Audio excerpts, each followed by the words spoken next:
European level,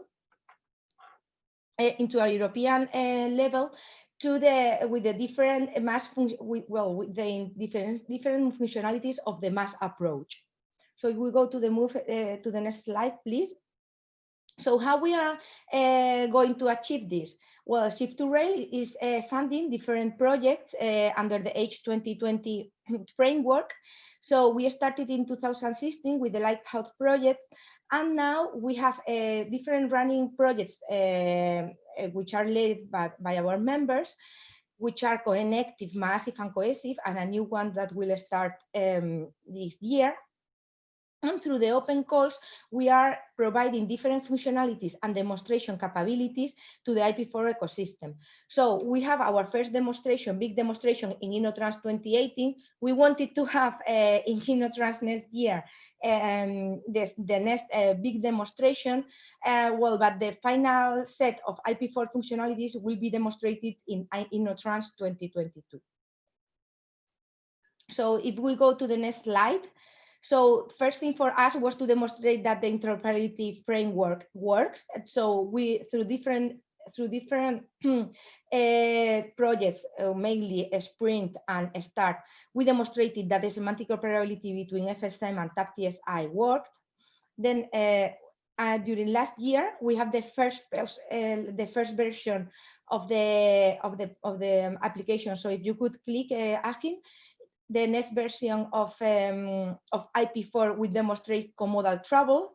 Then during this year, and despite the situation of COVID, we wanted to demonstrate in 3 different sites, Lisbon, Malaga, and European corridor, the functionalities of IP4, and also the connection via different travel companion created by the third party. Well, this is an open call called My-TRAC. So we also do some pilots during this year. Also, we want to analyze the behavioral aspect of the IP4 multimodal transport on the business logic and also in the creating of new business model, and also integrate new business functionalities such as the ride sharing. So all of this integrated into the single integrated technological demonstrator to achieve a final demonstration during 2022 and increase the TRL level of our ecosystem. So if we move to the next slide. So today we will start with MaaSive, where we will have the speakers, Aneta, which is the project coordinator, Network Rail of the project. Then we will have also Marco Ferreira from Thales and Norman Achim from Hakon, and so here Mili from CS Group, that will explain the different achievements in each of the TD of MaaSive, which is the project that is working towards the Maas approach, to including IP4 the Maas approach.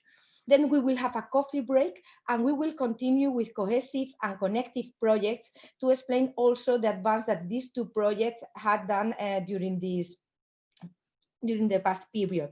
So in connective, we will have Juan Castro from Indra and Stefan Logan from Thales Group.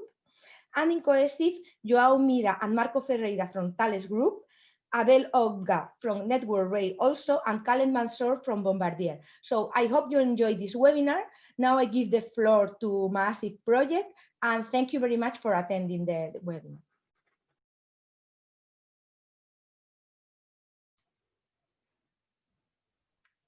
Good morning, everyone. Thank you for joining us this morning to see the first results of MaaSive project. My name is Aneta Tumiłowicz, and I work for Network Rail, who is the project coordinator.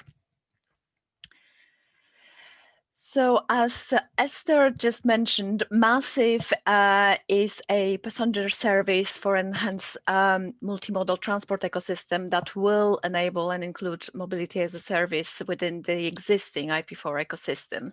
The project started at the end of 2018 and will finish in May next year.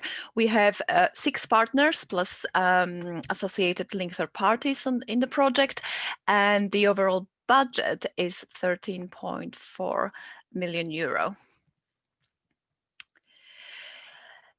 So MaaSive continues and complements the work that has been accomplished within the previous IP4 projects, Attractive and Coactive, especially in the area of travel shopping, booking and ticketing, trip tracking, and travel companion.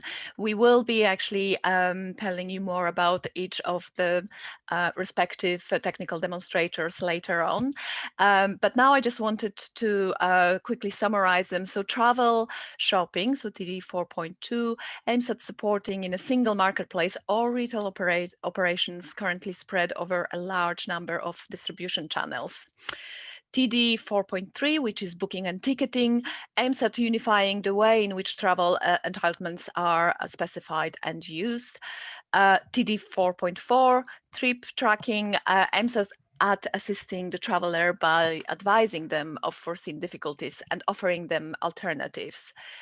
And finally, Travel Companion TD 4.5 aims at simplifying the user experience by masking the complexity behind the scenes, so the end user is not aware of that at all. The highest objectives for MaaSive are therefore to integrate a compatible approach that includes mobility as a service into the IP4 ecosystem. It will enhance the existing IP4 functionalities. And finally, we're aiming to enrich travelers' experience by innovating system interface functionalities and services. MaaSive is divided into 14 work packages, and we have 2 work packages associated with each TD. The reason for it is that we divided the project into 2 phases: the C-Rail phase, which is the core release, and the F-Rail phase, which is the final release. Next slide, please. Thank you. So what are the MaaSive benefits? We kind of group them around 3 main groups of beneficiaries of our outcomes. So the benefits for travelers are that the travelers will not pay more than they are due when traveling. So we are offering them the best possible price when they're using the service. They have the more services on the market, which means the bigger competition, which in general offers the best advantage for the travelers. And travelers benefit not only from the increased service quality, but also will experience a smooth flow with when they are changing the different modes of transport.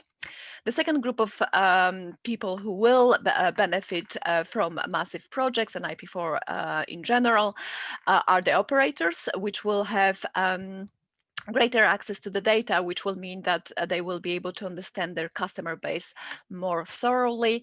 And the free-to-all ecosystem will decrease day-to-day operating costs, enabling transport operators shifting more money into the passenger-oriented services.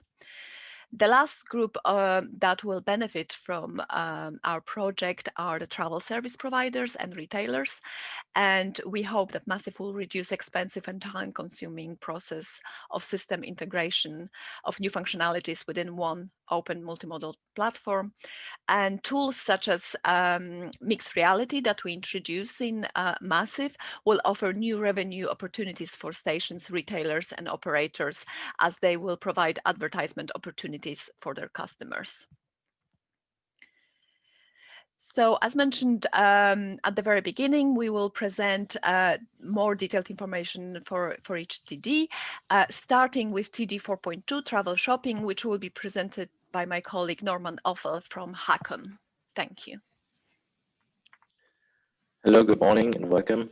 My name is Norman Offel from Hakon. I will be presenting the first technical demonstrator of IP4 MaaSive in the stream, which is travel shopping. Travel shopping is concerned about intermodal pan-European travel solutions, and it takes into account the user's request specific from the travel companion, as well as the more general profile information stored in the platform itself. It will also regard contractual agreements set in the marketplace between transport service providers to give the best offers to the users. It is the fundamental function of IP4 because it is used by other technical demonstrators as well. The offers are the core information that booking and ticketing rely on, and the trip calculated during the travel shopping is the core information for the trip tracking. The core functionality of travel shopping, which it starts with, is the journey planning.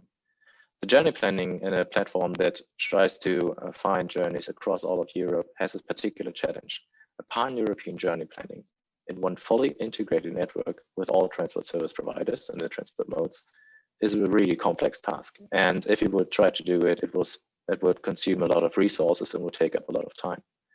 So what we come up with is an approach in which we simplify the integrated network, which we call a meta network, by reducing the complexity, by eliminating details from each contributed network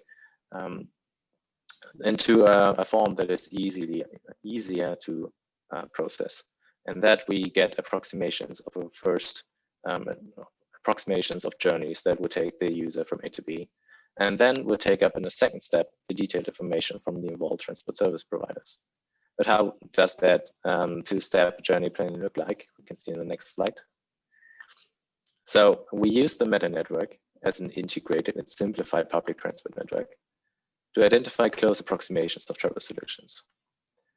And during that, we find out which transport service providers are involved in those approximations, which we call meta routes. Request their individual solutions for the overall travel solutions and aggregate them into the end travel solutions that we will send back to the user, from which he can choose. But I said that the meta network is an integrated and simplified public transport network. What it is, we can see on the network on the next slide.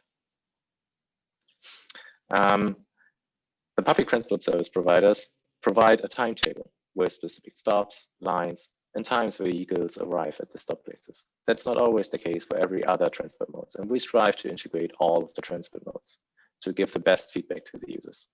So, but how can we integrate those non-timetable based forms of transport service providers directly into the network? Currently, we are integrating them indirectly into our travel solutions by requesting the transport service providers that mainly provide public transport. But we are trying to integrate them directly, and transport service non-timetable based transport services can still be defined by an area, and their durations can be approximated by their general counterparts, car and bike routing via geo-information system. And this leads to the integration to the first step of the journey planning system, which journey planning step, using the meta network and service area definitions plus GIS routing for the intermodal approximations overall, pan-European intermodal travel solutions. So to sum it up on the next page, we have, of course, the private transport, which is a walk using your own bike or using your own car. And for that, we use the geo-information system routing. The next step is to integrate the public transport via the meta network. I have listed here the tram, bus, long distance trains and flights. That's not an exhaustive list. Of course, we regard every other kind of transport mode that is part of the public transport.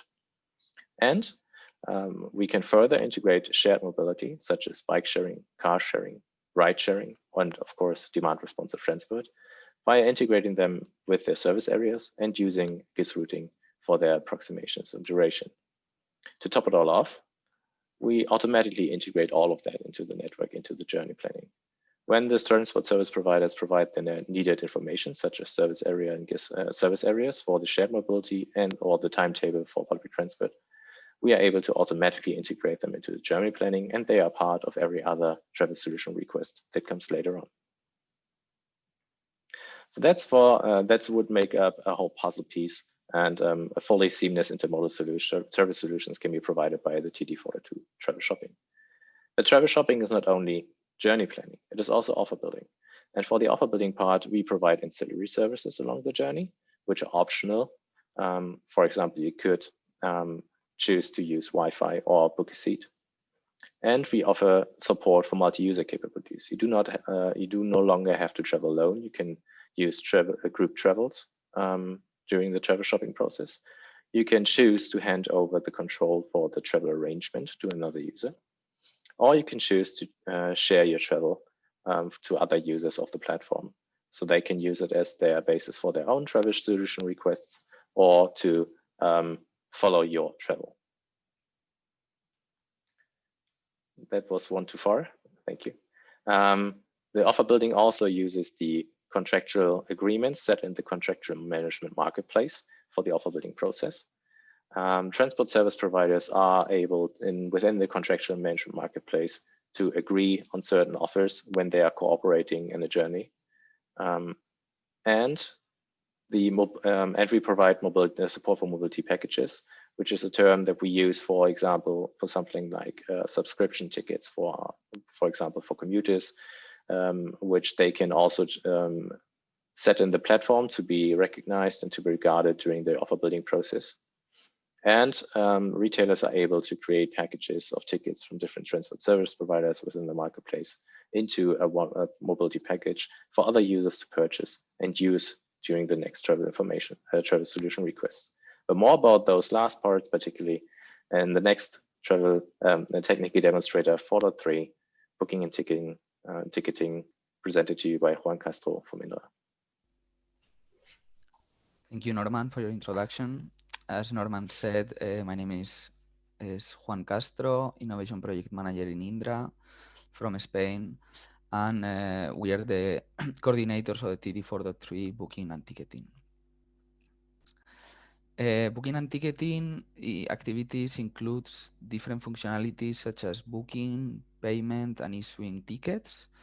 But apart from that, that could be the most classical ones. We are also including services like ancillary services, after sales. In particular, in MaaSive, we are working in the passenger rights management. We work with different validation technologies such as QR codes, NFC, etc. So all of these activities started in Coactive, as it was explained before by Esther. So in this presentation, I will be focused in what is done in MaaSive. In MaaSive, the main activities could be divided in three: orchestration and Maas, validation, and customer and passenger rights management services. And in the next slides, I will try to explain in more details the three of them. The first one, it's called orchestration. Oops, one slide less, sorry. So the first part is orchestration and Maas. That is divided into different parts. What we call is orchestrators. That means improving and extending the activities that were started in Coactive. This means modifying a little bit some of the components, or even improving the flows that were already developed. The second part is focused in mobility as a service. As Norman explained, we are introducing the concept in the IP4 ecosystem of mobility packages that I will explain in the next slide. So a mobility package is basically a product for traveling that includes products from different operators. So the idea is that the user will will travel cheaper thanks to the combination and the collaboration of different operators. To be able to show this and to allow the user to get one of these products, this has been divided in three different activities. The first part is the creation of these mobility packages that is done in the CMMP and is divided in two. The first part will be uploading or including certain products of the operators, the ones that the operators they want to make available for possible mobility packages, and a second part where a Maas retailer or Maas operator creates this mobility package. The idea is to create a proposal for the operators that they will have to sign. Secondly, we have developed what we call a mobility package orchestrator, a component that allows to bring what has been created in the CMMP to the users. And finally, as we will see in the next video, I will try to show you the whole flow in the next video, is that users can buy these mobility packages in the Travel Companion. I will explain you a little bit the video while it's running.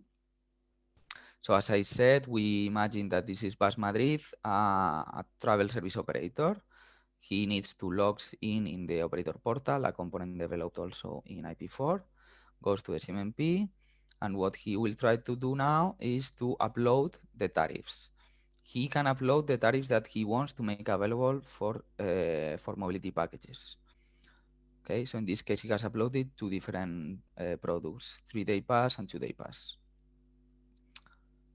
The next step will be where a mass operator or mass retailer, that in this case is called Maas Madrid, that wants to check which are the products or tariffs that has been uploaded by the different operators to propose, because what he's doing right now is proposing a contract, proposing a mobility packages for the other operators. So it's not, I mean, then the operators, they have to accept it if they like the conditions that were included by the operator. So now he's putting basic information, which are the operators that are included, the starting date, expiring date, etc. In the second part, he will edit the mobility package. So he will select which are the products or tariffs of each of the operators. As we can see, in the left side is just a summary of what he's doing. Then he's selecting which is the price for the final user. Of course, the idea is to give a cheaper price than the one that if they buy the tickets independently, as we can see here. And he has to also select or propose which is the compensation for each of the operators. After each purchase of these operators, of these products, the operators will receive a compensation for it. So at this stage, he has finished the configuration of this mobility package, then he signs, accept it, and at this stage, when he clicks on accept, he's sending a proposal for those operators. As we saw, is Bus Madrid, that will see how he receives the notification, and Metro Madrid. Metro Madrid will not see it because it's the same as Bus Madrid, and we are not having a lot of time. So basically, he will receive the same information. It's very transparent, and since Bus Madrid likes the proposal, he will sign it, accept it, and then we will see how Maas Madrid, the mass retailer, checks the conditions, and since everybody accepted the proposal, is already available for the user. So the next part, is the final part, is how a user can buy this mobility package in the travel companion of IP4. So he goes to new mobility packages. He can see the mobility package that was previously created, 25 euros for two products, includes Bus Madrid and Metro Madrid. He goes through the payment procedure, it's accepted, and then he has included in its mobility packages. So he will use it for traveling with the travel companion. So I hope this idea of including these mobility packages is more or less clear. And then we can go to the next part, that is the validation. As we said, in validation, we're working with legacy systems and new technologies. But since, as I said, we don't have a lot of time, I will try to focus in two main outcomes of MaaSive, that is the token generator and the inspection. The token generator is basically a component that is provided for small operators that they don't have the experience or the capacity to create these digital tickets. And this component that is divided in different modules allows to create these digital tickets. It's divided in 3 different modules depending on the capacities of the operator. The first part will be creating the metadata. The second part will be compiling the data from the purchase with the metadata, and finally generating the digital ticket. Of course, the tickets that are provided by this component could be validated by the validator equipment of the operator, because the whole configuration is done by the operator itself. And finally, I mean, all the different modules are independent. That means that if an operator has already its own metadata, so he can use the other 2 parts or even just the third part of the component. This is included in the IP4 ecosystem, but it could be also a standalone version if it's necessary. To even facilitate more the creation of these tickets, we have done a study that is included in the next slide that shows which are the typical fields that are used in the different transport mode. The idea is, once again, it's just a proposal, it's a catalog. So the user, I mean, the operators, they can be guided by what has been done in many of the other operators. So I think with validation, yeah, sorry. So this is just the classic flow. So the operator can select the metadata, then there is a second part where the back office will send information that necessary for the token. It will compile the information, it will generate a token. The idea is that during the initial part, the operator can select which is the format. It will be a QR or it can be a barcode if it's necessary. So we can go to the next part. Yes, as I said, this has been done what we call for validation or creation of tokens. And we are also working in a second part, that is the development of a new inspection application that includes Razzia mode. Sorry, can we go back?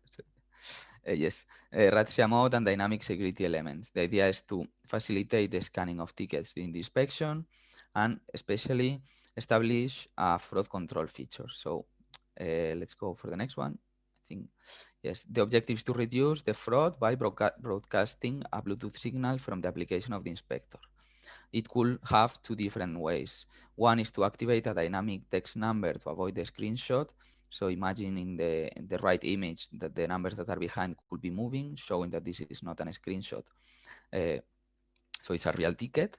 And the second part will be to switch off the issuing functionality. So if we click once again, we will see that if the user selects this, the user could not buy a ticket when the inspector is around. And finally, we go to the CRM, yes, to the CRM mode, that it will be the development and integration of a new CRM and automated with the passenger rights transactions. So as I said, the idea is developing a CRM that is specialized in transport and in the needs that has been provided and requested by the IP4 ecosystem. Basically, we are improving the management and attention of customers in customer rights, in customer care, and cases management. And of course, this component is connected with other IP4 components such as the user database or even the passenger rights module. I will just briefly show you two examples and I will go to the next technical demonstrator. So this is just a few screens of what the CRM can do. So the operators, when they logged in the CRM, they could check and use some of the statistics of the uses done in the IP4 ecosystem. And then the second part will be the management of claims. The next slide, yes. That is, the idea is that a user can make a claim through the travel companion and it will be managed by the operators with the CRM. This is connected to the passenger rights module, that is a module developed in MaaSive, as I said.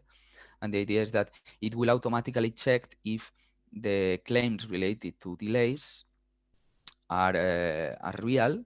So it will, instead of having someone checking what was done, it could be checked automatically by this module.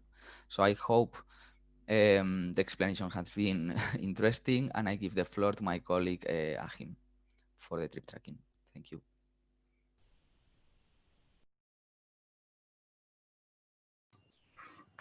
Thanks a lot, Juan.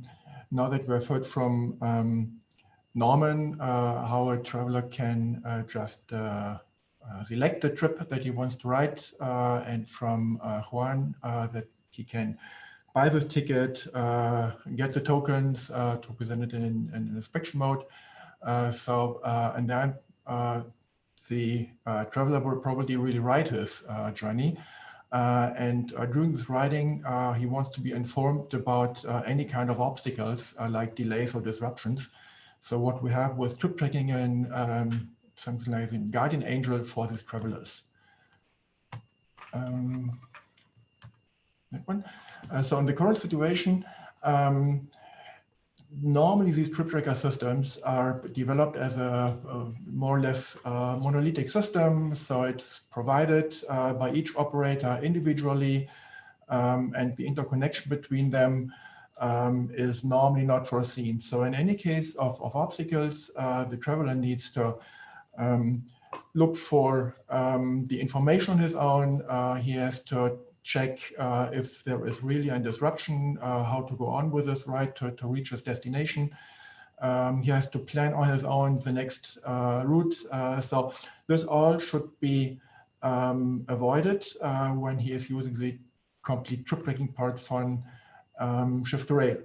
So what we're doing in Shift2Rail is we are developing a door-to-door ride, pan-European ride, so going from a door address from Berlin to somewhere in Lisbon or Madrid.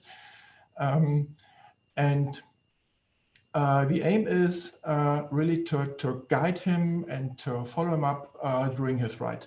So now having these door-to-door pan-European rides, we have the problem to combine these lots of operators, which are definitely more than, I don't know, 3, 4, 5 of them. We need to collect the real-time information all over Europe from all these operators. And we have to present him really valid alternative routes in case of obstacles, so that he can reach his destination. In addition, we need to let him decide what to do and which travel he will take the next. So what we have done in Shift2Rail, we have developed an operator-oriented design. So we have a tracking orchestrator at the top of it, and we have several partial trip trackers. And these partial trip trackers are the ones related to each of the operators.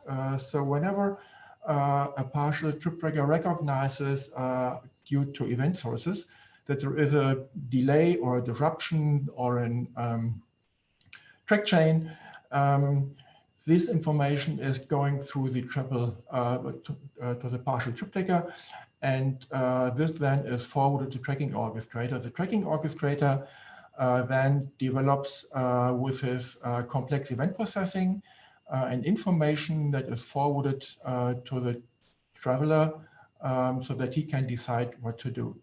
So this is the first step, how to go with this. And this tackles already a lot of things. So for example, we can work with different standards like GTFS real-time or ZRSX or the German standard VDV. So what we have done now is we have integrated in this architecture 2 interoperability frameworks. So one is between the partial trip tracker and the tracking orchestrator, and the second one is between the event sources and the partial trip tracker. So this gives us much more flexibility in, first of all, including new partial trip trackers, meaning new operators. So if someone decides to operate a bus link, a bus line somewhere, he can very easily integrate himself into the operability framework. And the tracking orchestrator then recognizes this and he will forward and to be tracked trip as well to this one. And the second one between event source and trip tracker. So this gives us a possibility to work with much more events than only, quote unquote, only the real-time information. So normally the partial trip trackers, so the operators do have their own events, so their own real-time information, but imagine you have a private transport trip tracker. He would be interested in traffic jam, or we can develop a weather-conditioned event source or forecasting event sources. These all can be quite easily integrated through the interoperability framework to the partial trip trackers. To go a little bit more into detail of the technical things, going from the left side, from the travel companion, he informed the tracking orchestrator, so the tracking management system, that he wants to track his trip. And then the tracking orchestrator distributes this trip to all connected partial trip trackers, to all of them. and then the partial trip tracker itself has to pick out those segments of the trip where he has event sources for. So he then invokes the event sources, listens to the event sources, and if there is a delay or disruption, he collects these events, processing them. And in case if it's really an important event, he transferred them to an impact, forward these to through the interoperability framework again to the tracking orchestrator. And then that one proves if these impacts are really of importance. So what we want to do is we want to avoid that a traveler is getting any kind of information. So if there is a train maybe 1 or 2 minutes late, that is not a very important information, but beyond 15 or 20 minutes, this may be an important one. So in that case, the tracking orchestrator forwards this information to the traveler. Important, I mentioned this several times, is the complex event processing. So in MaaSive, we as well developed an authoring tool to even more make the complex event processing complexer. So you have the normal event sources like real-time information. And with the authoring tool, you are able to define additional rules that can be taken into consideration in the complex event module. And then calculates new impacts, which are then forwarded to the tracking orchestrator. Finally, as soon as the traveler is informed about an obstacle, informed about a disruption, he is asking for alternative routes, and for sure the travel shopping will be used for this again, calculating new routes. But the tracking system again checks if this route is really a valid one, because we assume that the tracking orchestrator with his real-time information is newer than the ones the travel shopping might have. So therefore, we have to check this again, and only if the new route is really a valid one, it will forward it to the traveler. And then in addition, we have the problem, or the traveler has a problem, that he needs to be informed if the tickets of his original route are still valid, or if he needs to buy new ones. This is well tackled within MaaSive. And in addition, within the after sales, so if there is a ticket that he has bought and he needs to buy another one, in the after sales reimbursement, he can work with this refunding. So this is all for trip tracking. Maybe one last thing. As I said, we are working with real-time information and we rely on this real-time information, or more precise, the traveler is relying on the real-time information.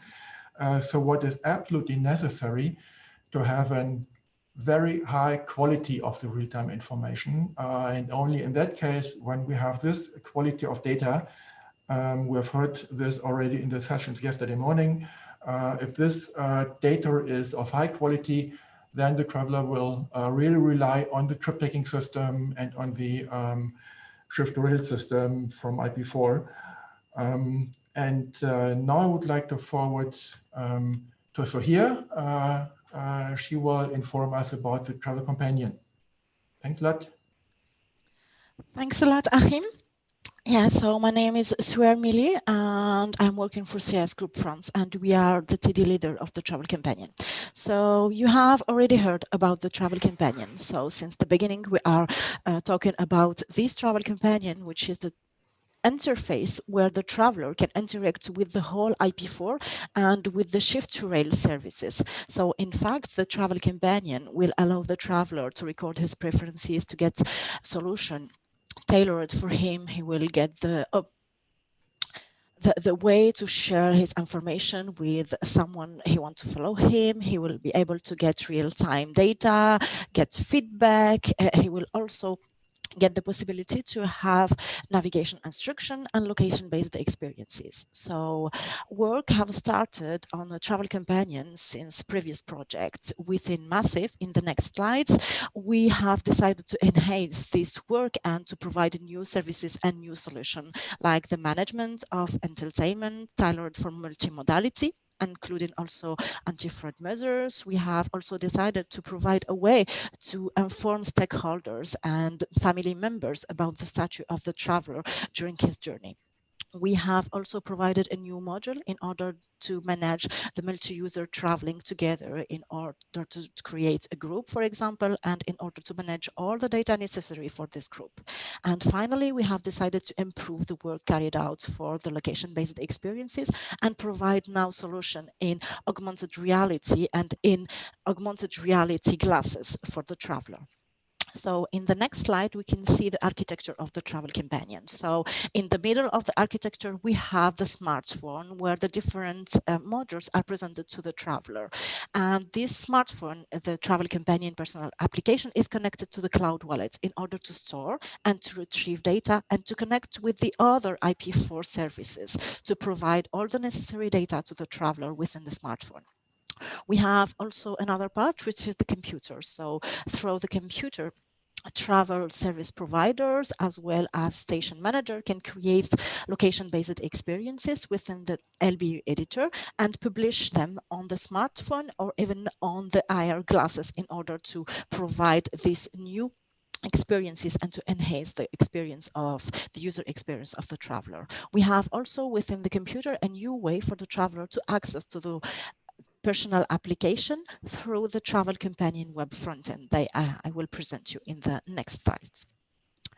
So nowadays we are wearing a lot of connected and a lot of smart devices, and the travel companion is one of them. So this travel companion would allow the traveler to connect to smart watches, for example, to connect to IR glasses, and he's also deeply connected to the cloud wallets, as I said.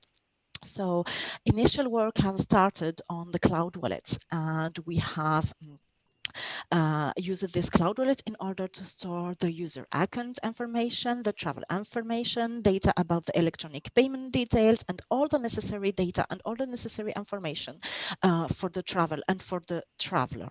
So in MaaSive, we are aiming to improve and to enhance this cloud wallet by providing new solution like the storage of the mobility packages information and the storage of the group data. Also, we have decided to add this customer care. So now you through the user identity, it's possible to edit, to modify, or to delete the travel information. Also, within the travel companion, we have developed the way to connect the travel companion web frontend. So in this way, the traveler using his browser can have the access to all the data available on his smartphone about his trip. In the next slide, we can see that we are developing new modules, and all these new modules need new interface in order to present them to the travel companion. Some of the works are carried out within different TDs and are presented to the travel companion within the travel companion personal application. So in the next slide, we can see the first part. So it's the mobility package. So Juan Castro has already talked about this mobility package. So within the travel companion, the traveler will be able to manage mobility package. So the travel can purchase thanks to the development made on TD4.2 and TD4.3 with the Google Pay, and he will also be able to record any physical card or any package he already has and to use them directly on the travel companion and to show them when needed. In the next slide, we can see that we are also providing a kind of a travel informer and travel arranger. So this will allow to share the data and to share the travel information with someone he wants. So the travel informer can provide this data to the stakeholders or any member of the family. So both persons are informed about any update on the trips. And at the end, the travel arranger will enable user to plan the trip for the travelers. In the next slide, we can see how we can share this data with someone else that we can call a follower. So the traveler just need to select the trip he wants to share.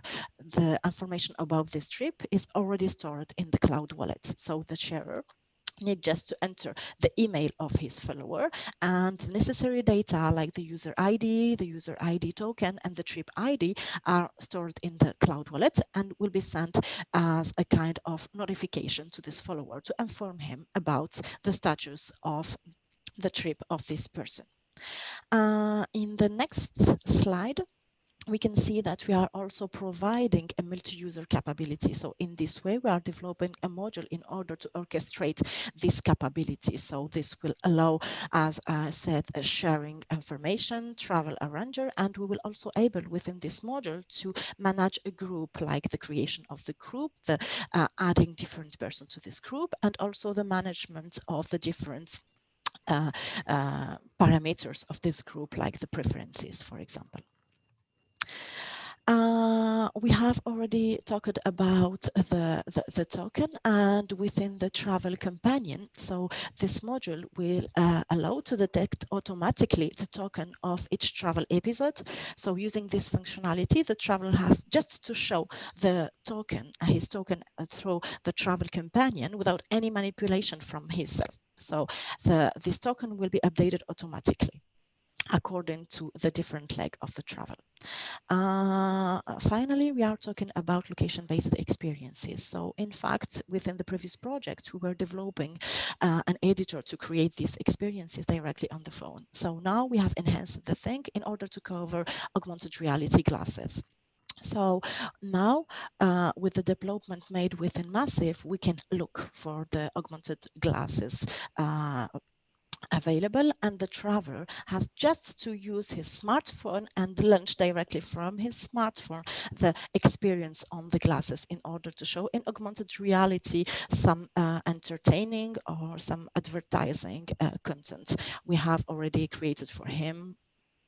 In the next slide, we show you how we can create easily these location-based experiences. In fact, these LBE are developed in order to target transport providers and station manager, for example, to create their own experiences. So in this way, we are creating this editor, which is a block-based editor that don't need any technical skills. So you have just to drag and drop a series of blocks in order to create augmented reality content and to provide them to the traveler through the travel companion and through the augmented reality glasses. So in the next slide, I can show you an experience that we have already created using the location-based experiences. And we have just used these blocks, this editor, by drag and dropping different blocks developed within MaaSive to hide the complexity of programming to people. You can start the video, please, Achim. So one of these blocks that we are providing is one that can allow in augmented reality to get the travel information from the cloud wallet. So just by drag and dropping this block on the editor, the user will show to the traveler in augmented reality information about his trip, about the number of the train, about the, okay.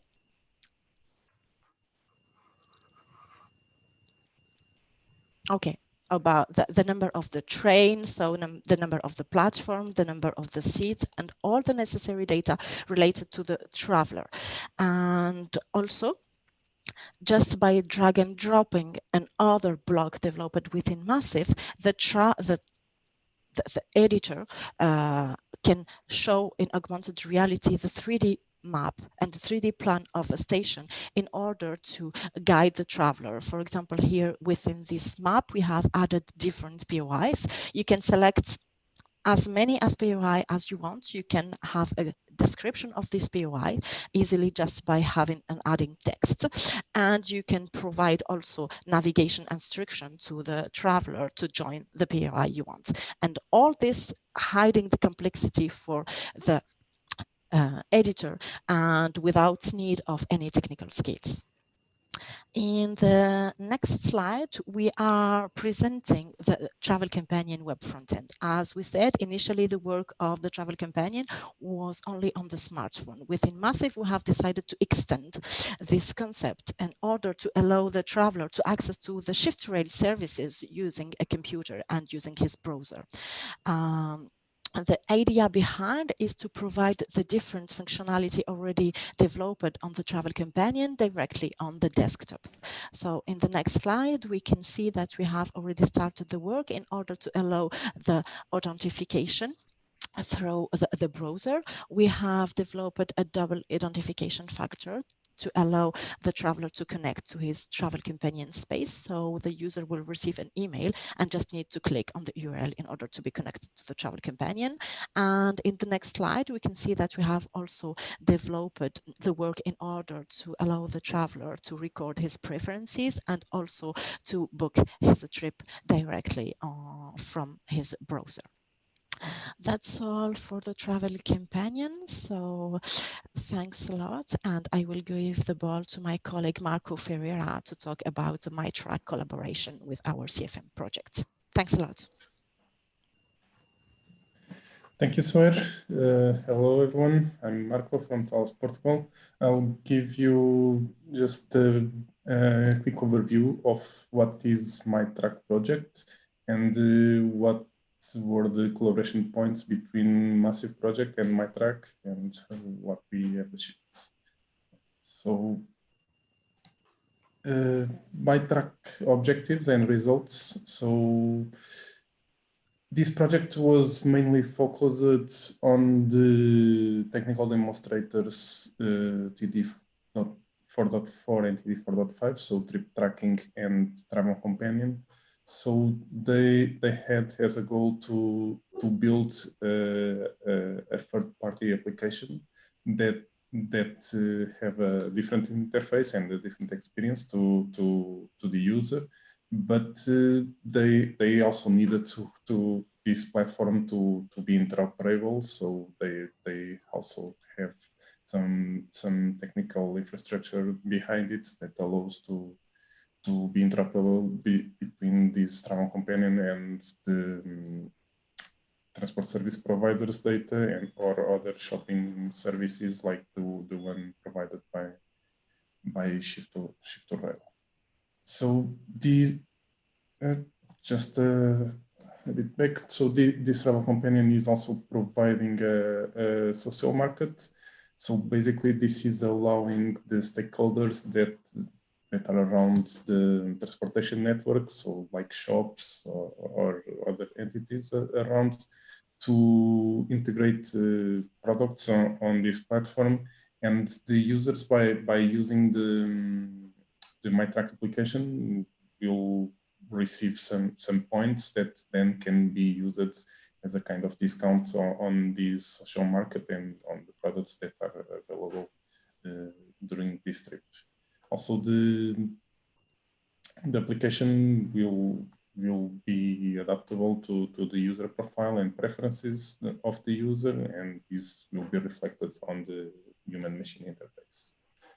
So in our project, what were the integration points with this project? So My-TRAC also had some transport service providers that were feeding data to the ecosystem to provide trips. And one of them was also integrated in our ecosystem. So in this case, it was a transport service provider from Athens. And you can see on the image one example of one trip that was defined with this operator. We also integrated one feature that My-TRAC developed, that was one library of points of interest. So they have it on their application, and we also used their backend APIs to integrate this information on our application. So you can see what are the points of interest around on the place you are at the moment, and also see some details about what is this POI and where it used, and you can then choose to go to this place during your trip. Today we are also working on the integration of the transport service providers provided by the CFM projects on this application, in order also to try to extend the data that is available on My-TRAC. And I think this summarizes what was the purpose of collaborating between those two projects. And it's that from my side, and I think I will give the word again to Esther Bravo, our moderator, and to start the Q&A session. Thank you. Okay. Thank you very much for the speaker. Well, these new functionalities will definitely make the travel in railways much more attractive. And well, remember that our objective is to increase the efficiency in passenger transportation networks thanks to this mass approach. And all of these solutions combined all together will provide to the traveler through a single platform all the multimodal travel services. So we have some questions now. Well, I would like also to mention that we have today participants from the My-TRAC project. So in case you want to make some questions to them, please feel free. I will give them the floor so they can reply. So first question we have in the chat is to Juan Castro. So it's from Gema Molero, and it says, under this approach, you need a mass retailer. Will this increase the price of the travel? Will the mass retailer work on synchronization of timetables of travel service provider and so on, or its role is only to sell tickets? Thanks. So, well, Juan, I give you the floor to reply to this question. Yeah. Yes, thank you, Esther, and thank you for the question. I think it's a very good question. For the first part, I think it has been probably, I have explained very quickly, but the idea is to decrease the price that the user will pay. The idea is to have a win-win situation where the operators will get less money for the product that they are selling, because they will increase the number of tickets, and to the user they will receive a decrease in the in the payment. The idea is that when you buy a mobility package, you don't know, and we play the idea that we don't know if they are gonna use the whole all the tickets that are included in the mobility package or not. Related to the second question, will the mass retailer work on the synchronization of timetables, or is only selling tickets? Well, in this concept, what we are imagining is that the mass retailer will use the IP4 ecosystem as the technology. So it will not it will not modify the timetables of the operators, because they have their own activities. So the idea is that the user will get the best itinerary thanks to the technology developed in IP4. So it will take into account the shopping part that was explained by Norman, and the trip tracking. But the idea is that the mass retailer will be focused on the contracts that he will be able to manage the different operators, to offer the best product to the user and increase their sales of these tickets. But the idea is that it's quite open. This idea of these mobility packages in this component is quite open, and we believe it could open the possibility to many mass retailers to get into the IP4 ecosystem, because we are removing the technological limitation that is currently in the market, because this technology is already provided by the IP4 ecosystem. I hope it was more or less clear, the answer. Okay, thank you, Juan. Well, I think it was clear, but well, in case Gemma wants to add something, I will give you. Okay, so for her is fine. So there is another question from Gemma to here Millie. Well, I think it's a really interesting question. Above all, well, as you know, in Shift2Rail, we launch the catalog of solutions. And in the case of IP4, the different solutions will work as a different modules that will be combined, and all together will make possible the complete set of functionalities of IP4. So this question has to do with that. So the question is, what are the IT efforts for an operator to integrate all of these modules? For example, the travel companion in their own IT systems. Well, the second question is super concrete, that she's asking how many full work days approximately. So, well, I think it's quite difficult not to evaluate that, but I will give the floor to Soher at this moment. Thank you, Esther. So yeah, so the idea of the IP4 and the work we are carrying out within the different projects within MaaSive and the previous one, and also within Extensive, is just to hide and to remove these technical barriers in order to allow any operator to integrate this module developed in easy way. We are making the things very easy, and normally for any operator who wants to integrate them, this will be a kind of integration process as the work is carried out within the other TDs.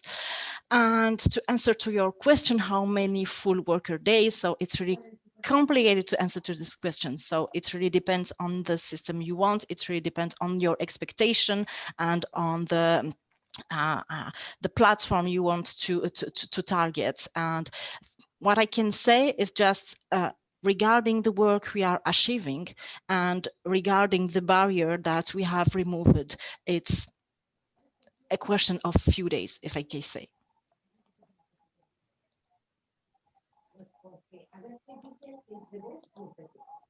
So we have another. Well, thank you very much, Soher, for that question. We have another question in the chat from Gemma, and she's asking if with IP4 have any APIs developed for this purpose. No, not for the moment. We are developing and integrating all the things within the travel companion. So I don't know, Marco, if you want to add something. Yes, maybe I can add something.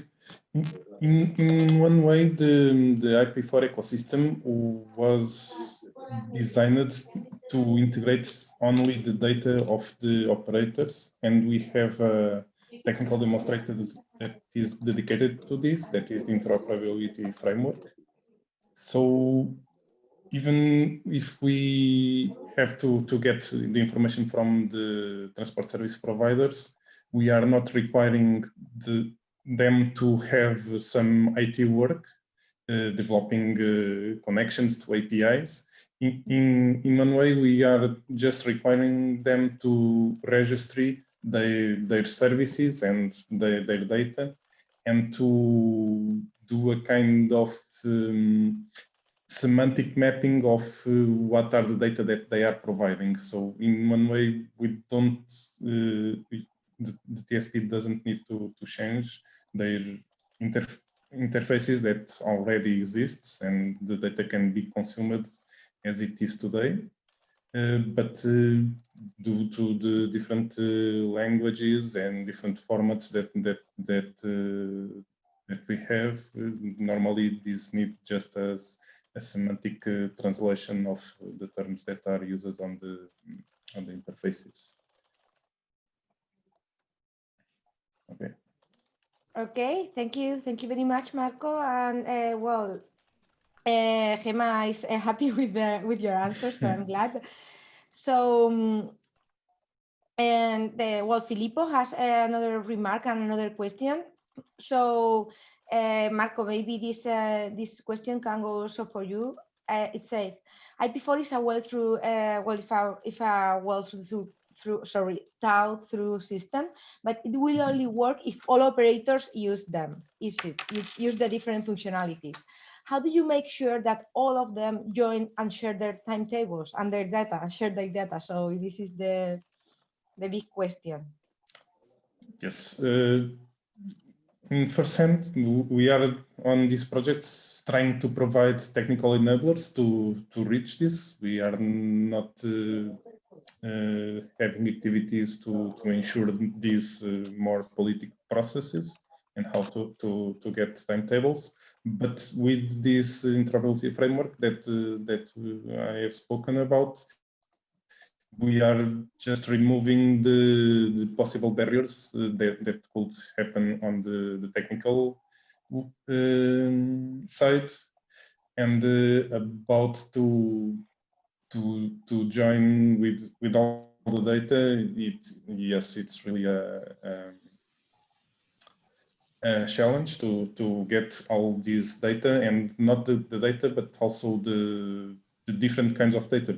By example, we have in some cities different operators working integrated on this system, and some of them only have journey planning and offers integrated. Another are allowing us already to issue tickets, but it depends also on the technical infrastructure that the transport service provider already have.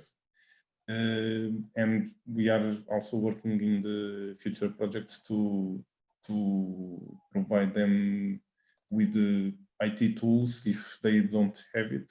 So we are working also in a software as a service concept for the TSPs that are not so technological enabled.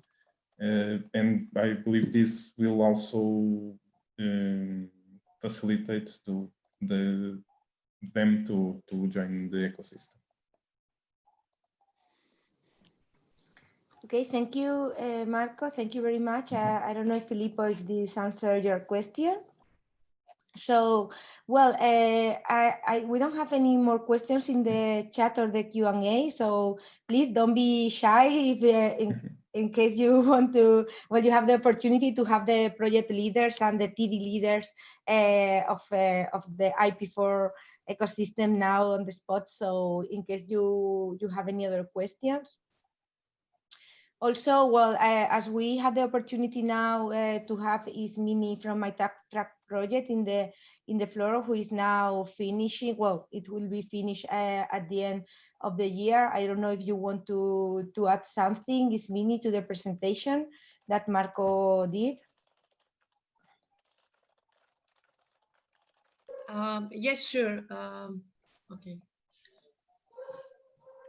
I would like to add, first of all, thanks, Marco, for the presentation. I would like to add that you can only see the results of this integration with Shift2Rail by just downloading the application of My-TRAC, which is in Play Store. I can post the link to the chat. So as a following up answer to Filippo, actually it works the IP4 ecosystem with real operators.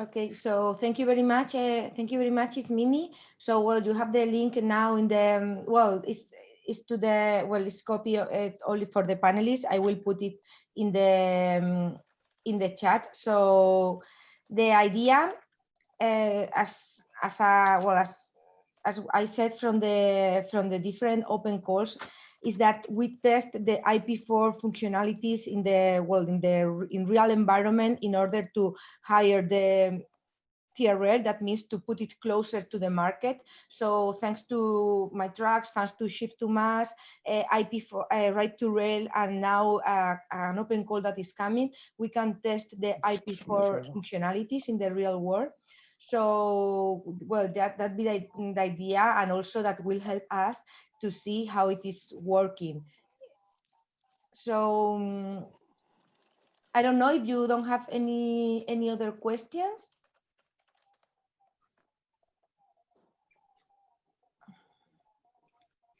Okay.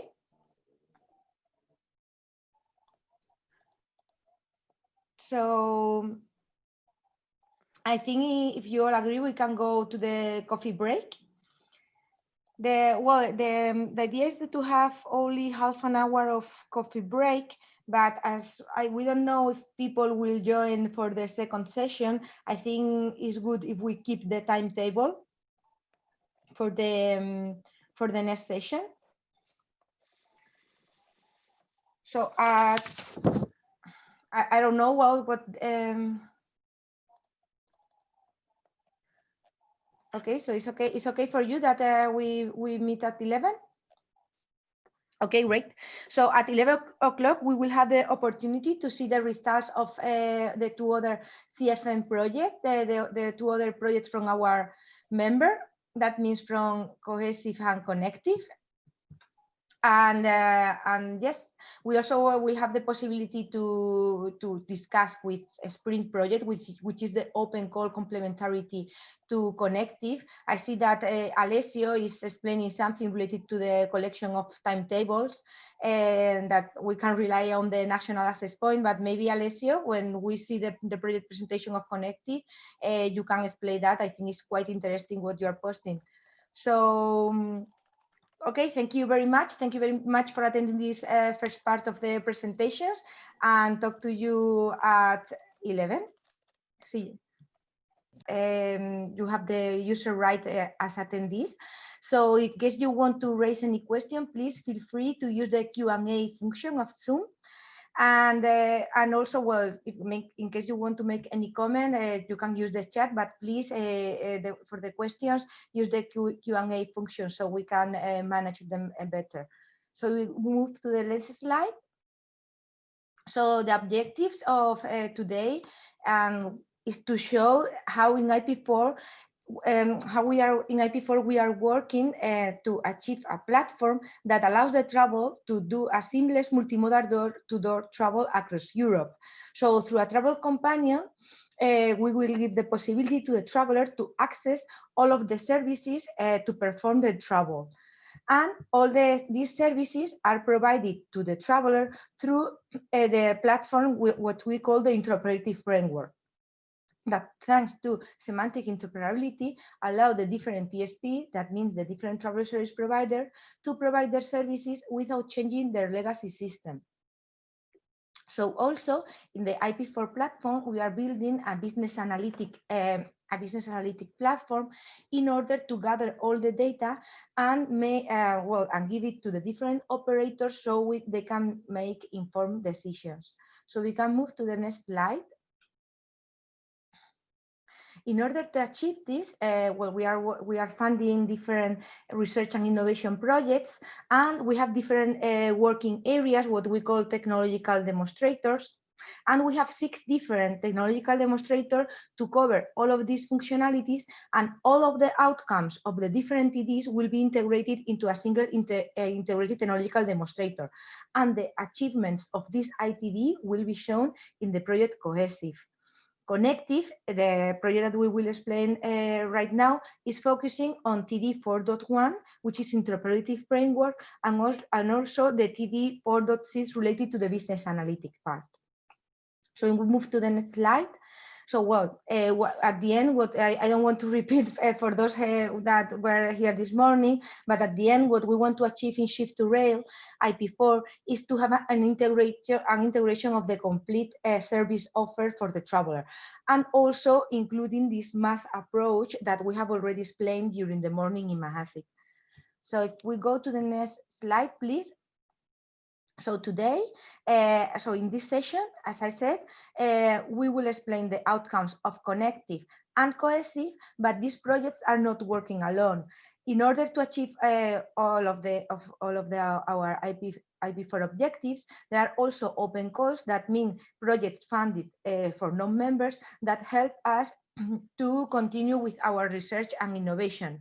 And today we will explain the outcomes of Shift2Maas and also the Sprint project. A Sprint, which is working together with Connective in the interoperability framework, and Shift2Maas, which is helping Shift2Rail to put the IP4 technologies in the field. That means Shift2Maas is bringing operators in order to demonstrate the different functionalities in the real environment.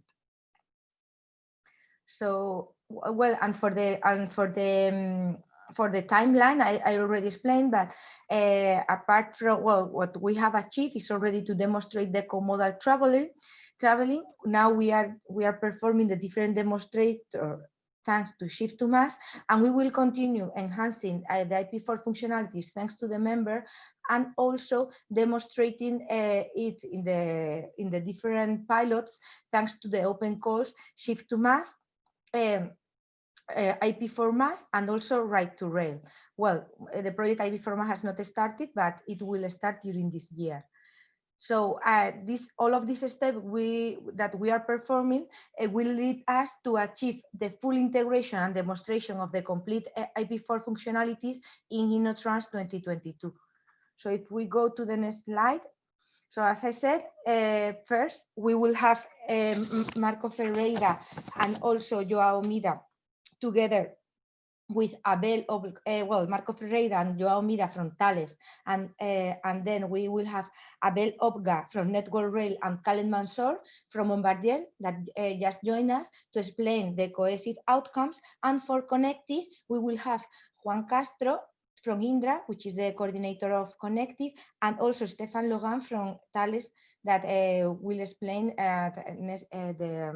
the different achievements of the project Connective. So now I'll give the word to Thales to explain the cohesive project. Thank you very much. Hello, good morning. I'm João Mira from Thales, and I will give a short introduction about the project. I am the overall coordinator of the project, and Marco Ferreira, also from Thales, will address the technical aspects, as he is the technical coordinator of the project. The cohesive project is part of the CFM package of projects. It has a total value of about 2 million euros, a duration since the end of 17 until the end of 22. Is coordinated by Thales and has a number of different partners, and the objective is to have a coordinated approach to the complementary projects, either CFMs or open calls, such as attractive, coactive, connective, MaaSive, and so on and so on and so on. Please, next slide. What are the main objectives of the project? It is not the typical technical project that develops technology, but it's a project that will try to guarantee that the different projects and outcomes of these projects will be coordinated so that they address the same objectives, the same technologies, and aim to the same final results. It will try to bring a community around the results, and to give them a view of what is being done and how it can help the transportation ecosystem to use the technologies.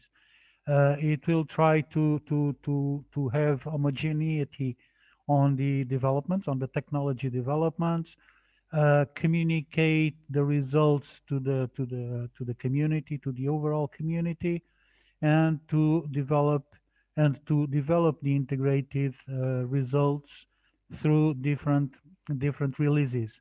The first one was already achieved, and two others are planned until the end of the project.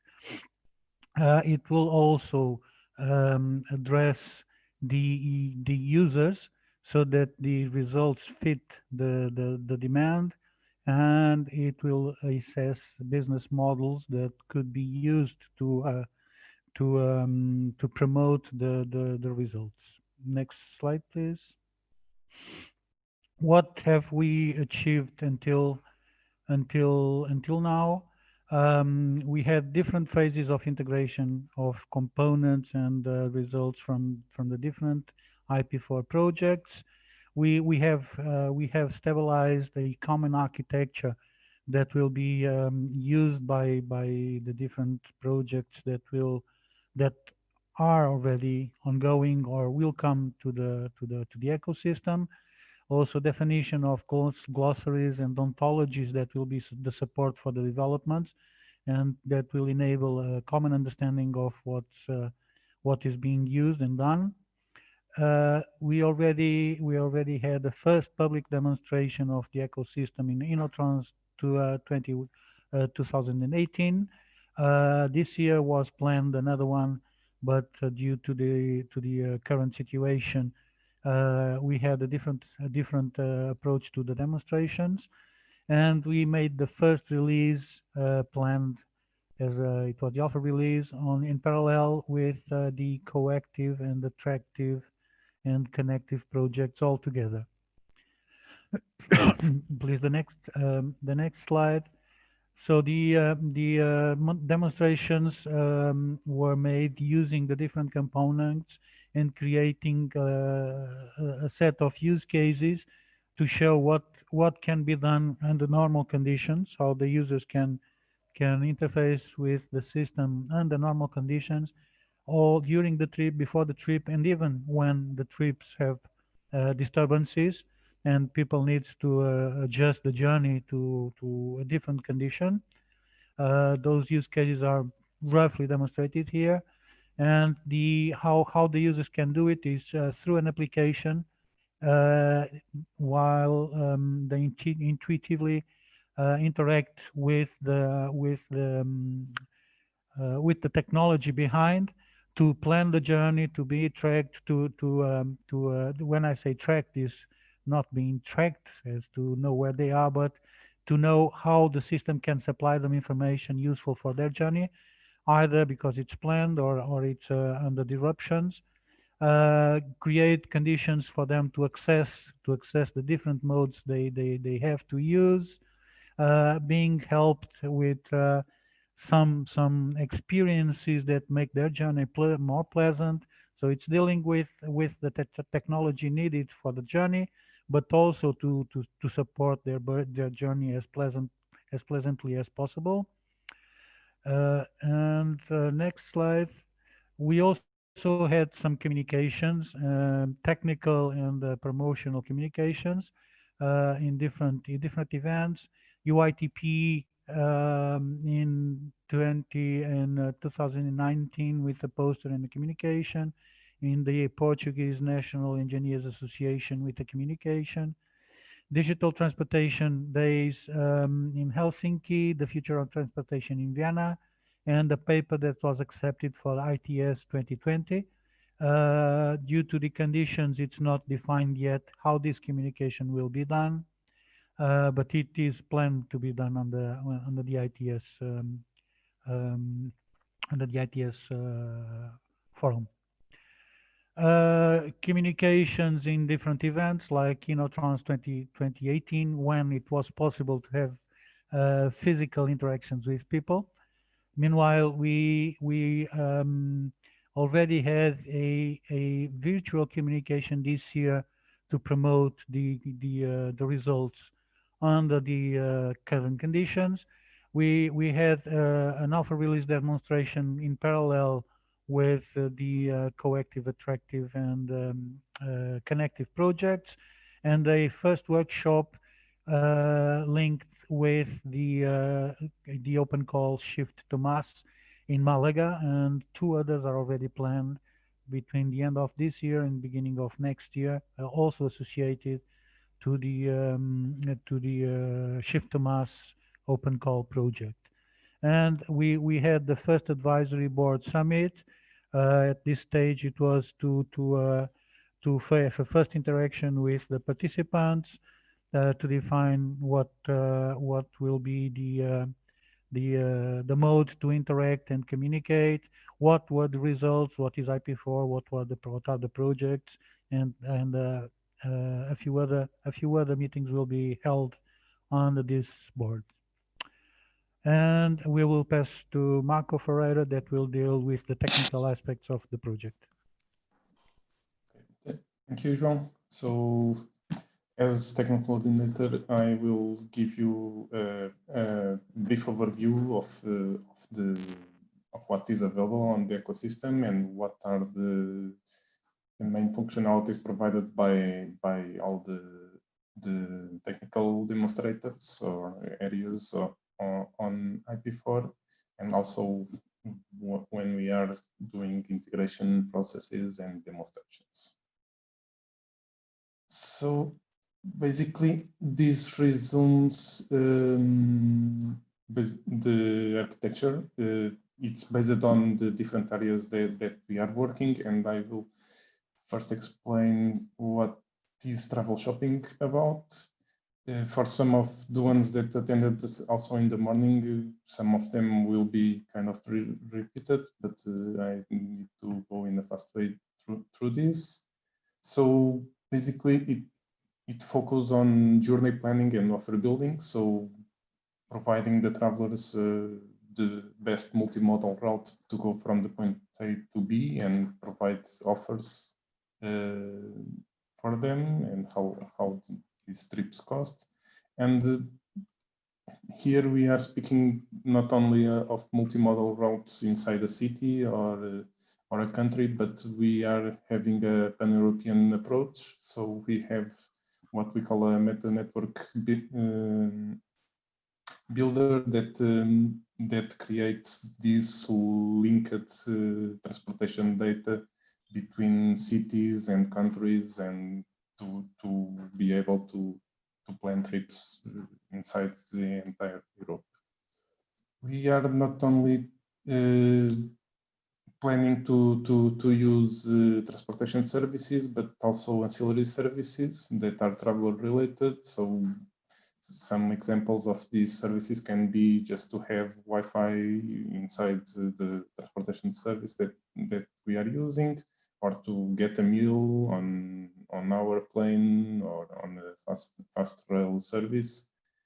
On the other hand, for the transportation service providers, we provide them with contractual management marketplace that help them to create rules between them to get different fares or according to the rules that are defined. By example, two TSPs can create a rule that if the traveler use both services, they can get a discount, but the rules are quite flexible to define. So going to the next technological area, booking and ticketing. So in some cases, more on long journeys, we need to book and reserve seats on transportation service. So we have technical means to perform these operations already. And also issuing is the differentiator functionality here that enable us to get tickets from the different transport service providers. Today we are still getting one ticket per section of the trip, depending on the operator, but we are planning on increasing the experience of the traveler by combining these tickets and giving him the perspective that he only have one entitlement. So, of course, to issue tickets, we need payment and clearing and settlement tools to control these flows. And we are also providing some after-sale services that enable the user to cancel and get a refund if there is something wrong with his trip, or if he needs to cancel for another reason. Now, of course, this also depends on the rules that the transport service providers have on their systems, but we are able to integrate different ones. Also, validation and inspection are targets of our developments. So we have devices that enable to validate, or even software applications that allow to inspect during the trips. And on the other side, for TSPs, again, we have the ability to create mobility packages. So some operators can sign a contract together to define a different product that can be delivered to the travelers. Also, the management of the travelers, their customers, is important. So this CRM portal is able to manage the passenger rights and the claims that they can do on the platform. Okay, next one, trip tracking. So basically, this is the technological means that provide real-time information to the users. So when we speak about tracking, we are speaking about tracking the journeys that they have planned. So we are not tracking them, but the status of the transport service providers, let's say, as we are covering the entire Europe, and we have multiple sources of data. The processing of this data need to be divided by different partial trip trackers that can cover just one transport service provider or one area. It will depend on how it is established. And today we already have different kind of standard or specialized trip trackers covering standards like GTFS, Siri, or VDV, and also a mobile trip tracker that process data collected from the traveler devices. So anonymous movements or reports that they provide. Also, we have tools to analyze the past events and to prognose something in advance and try to give this information to the traveler or the TSP. Of course, if something is wrong with our trip, we can re-accommodate it by using the travel shopping functionalities, but based with this information of this disruption. And we are today also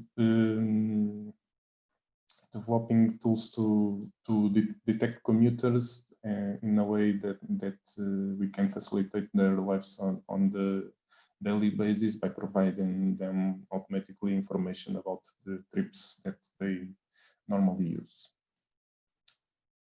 So after those three technical demonstrators, we have the travel companion that is basically the interface with the user.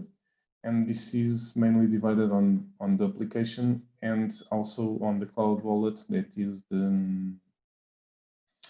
where all the data of the traveler is stored, not only his profile accounts, but all the trips, all the tickets are stored securely there. So the personal application integrates all these mobility services that I already spoke about, but also allows them to experiment located experiences.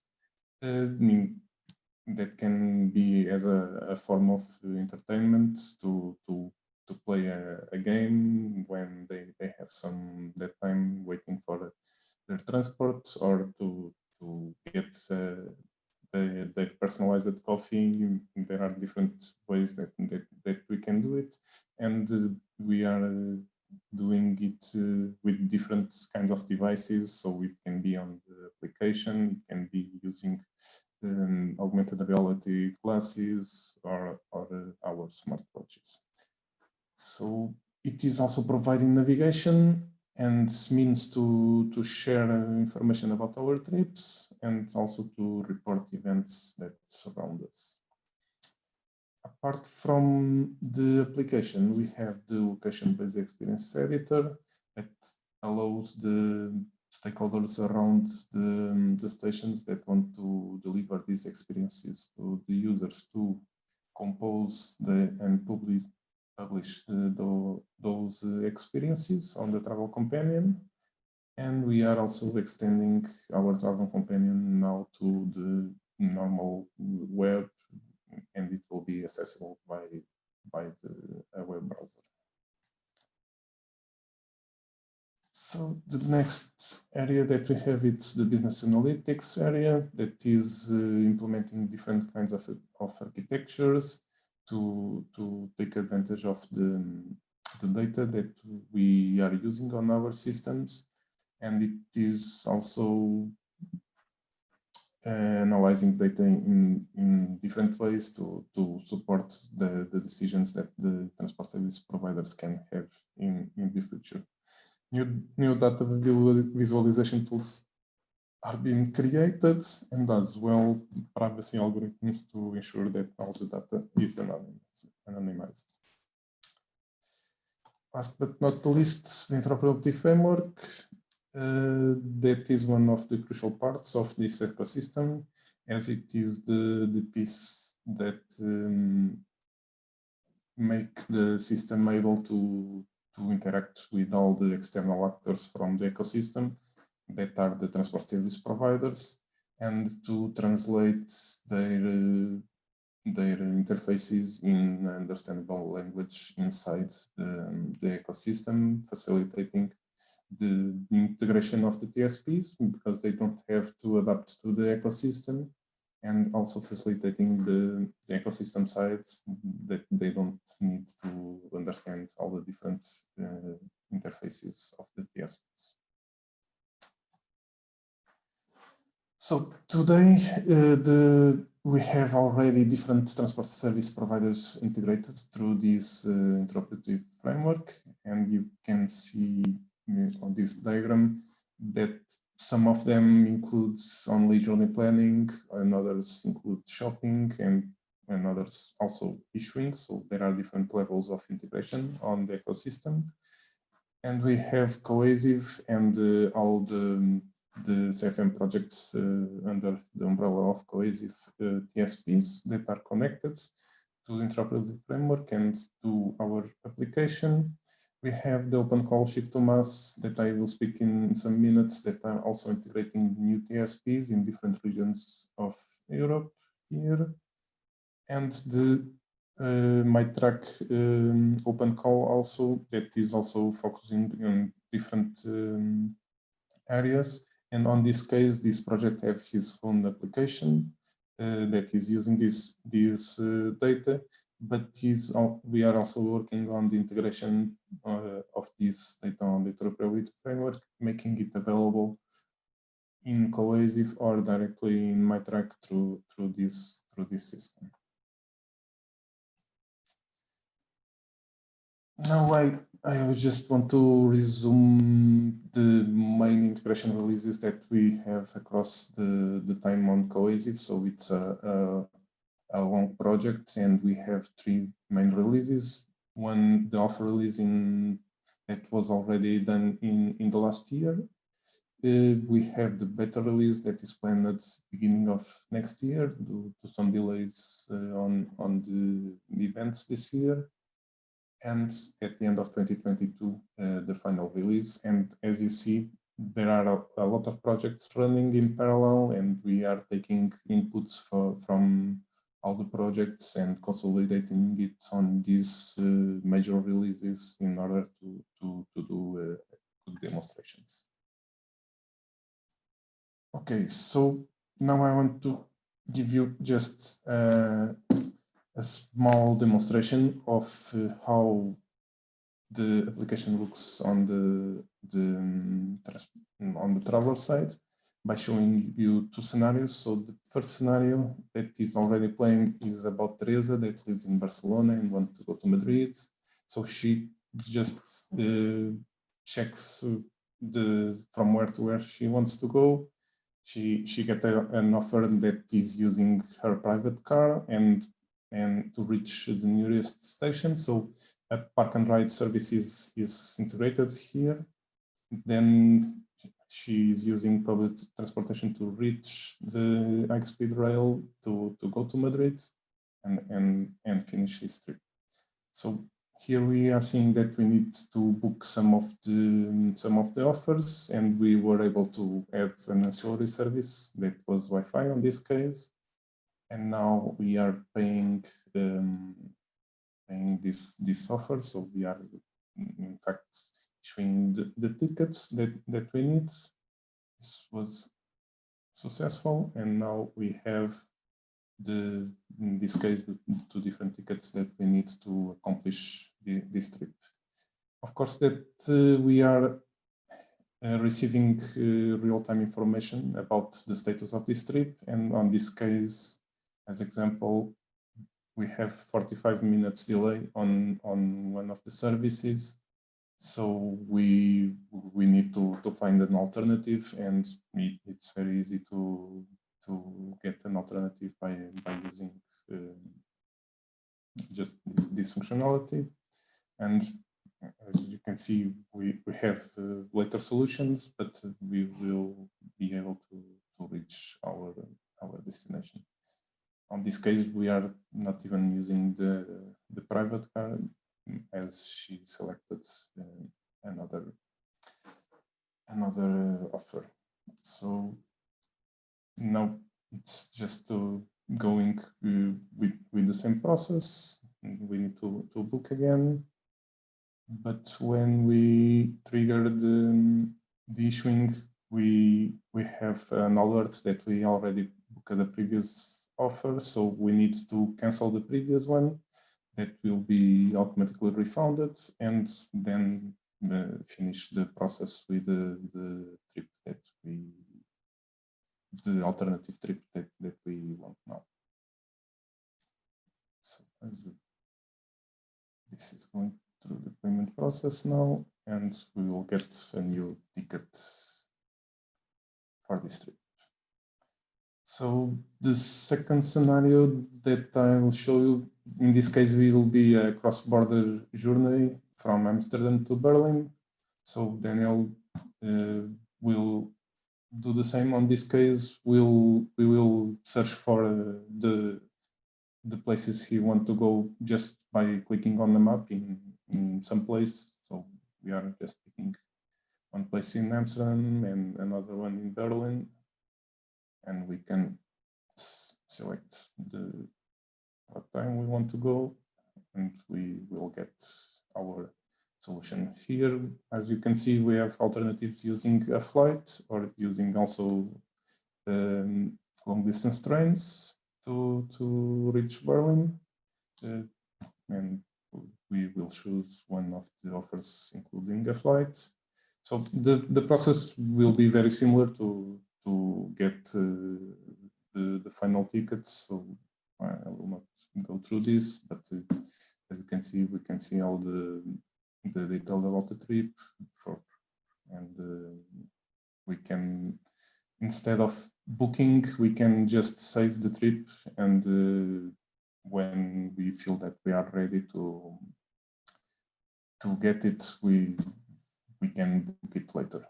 As you can see, we can also consult some of the terms and conditions of some of the TSPs, and basically it's that I want to show to you about this demonstration. So on the other side, we also have transport service provider tools to create mobility package, to analyze data, or to create experiences. We'll not go through these demonstrations because of lack of time, but we have a virtual space under the Innovation Days website where you can see videos about those tools. And now we will change the topic to some studies that we have done during the project. And the first one will be the user needs and profiles that will be presented by Abel. Thank you very much, Marco, for that. So my name is Abel Ogba. I work for Network Rail and I'm a project manager with the R&D function. And we are partners within the Cohesive project, supporting everything that's been done by the Cohesive partners. So essentially, I'll be providing you a one slider, an overview, quite busy, but I'll try and be explanatory as much as I can. So fundamentally, everything being done under this study, which is still ongoing, is feeding into the Integrated Technical Demonstrator 4.7. My colleagues have already itemized the ongoing technical demonstrators from 4.1 to 4.6.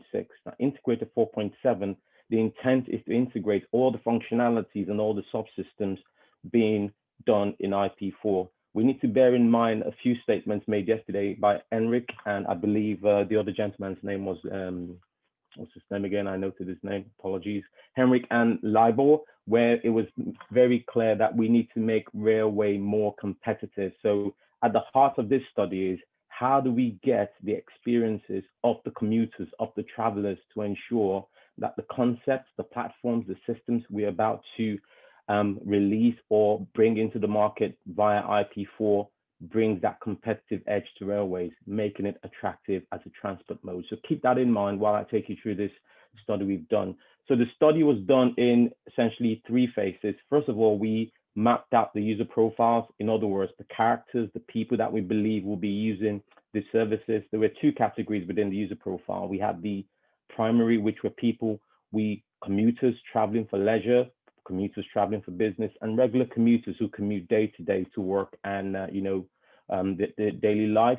And we then broke that down into a secondary level where we could have commuters who are traveling fundamentally for tourism. Demographically, we had young commuters below the age of 29, commuters above the age of 65, grandparents and that sort of stuff. And we had people with limited mobility, in other words, disabled people, people who live a very fast-paced life, who want to get to point A to B in 0 minutes. People are very hurried. We looked at progressive metropolites, urban riders, environmentally aware people who want to be greener in their approach to commuting.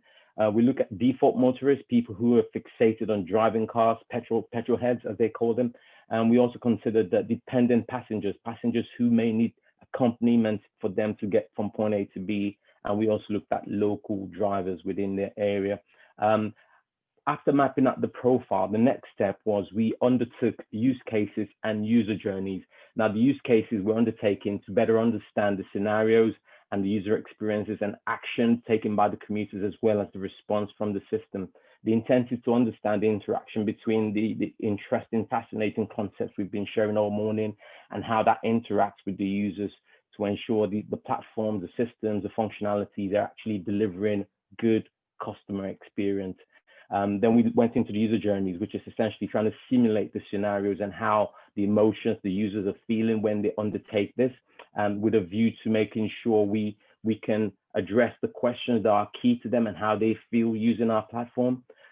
With regards to the user cases and journeys, we considered, like I said earlier on, visiting grandparents, booking weekly travel to work, traveling to a meeting, upgrading a journey, perhaps when there's a need to extend your journey, visiting parents in Europe. We consider Germany as a case in point, preparing to travel, going to a party in Oxford and in the UK, booking travel to work, going to a trade show in Berlin, it could be Trans, you never know, and standard and disrupted scenarios. We also considered going to meeting in Amsterdam in a standard mode and disrupted mode.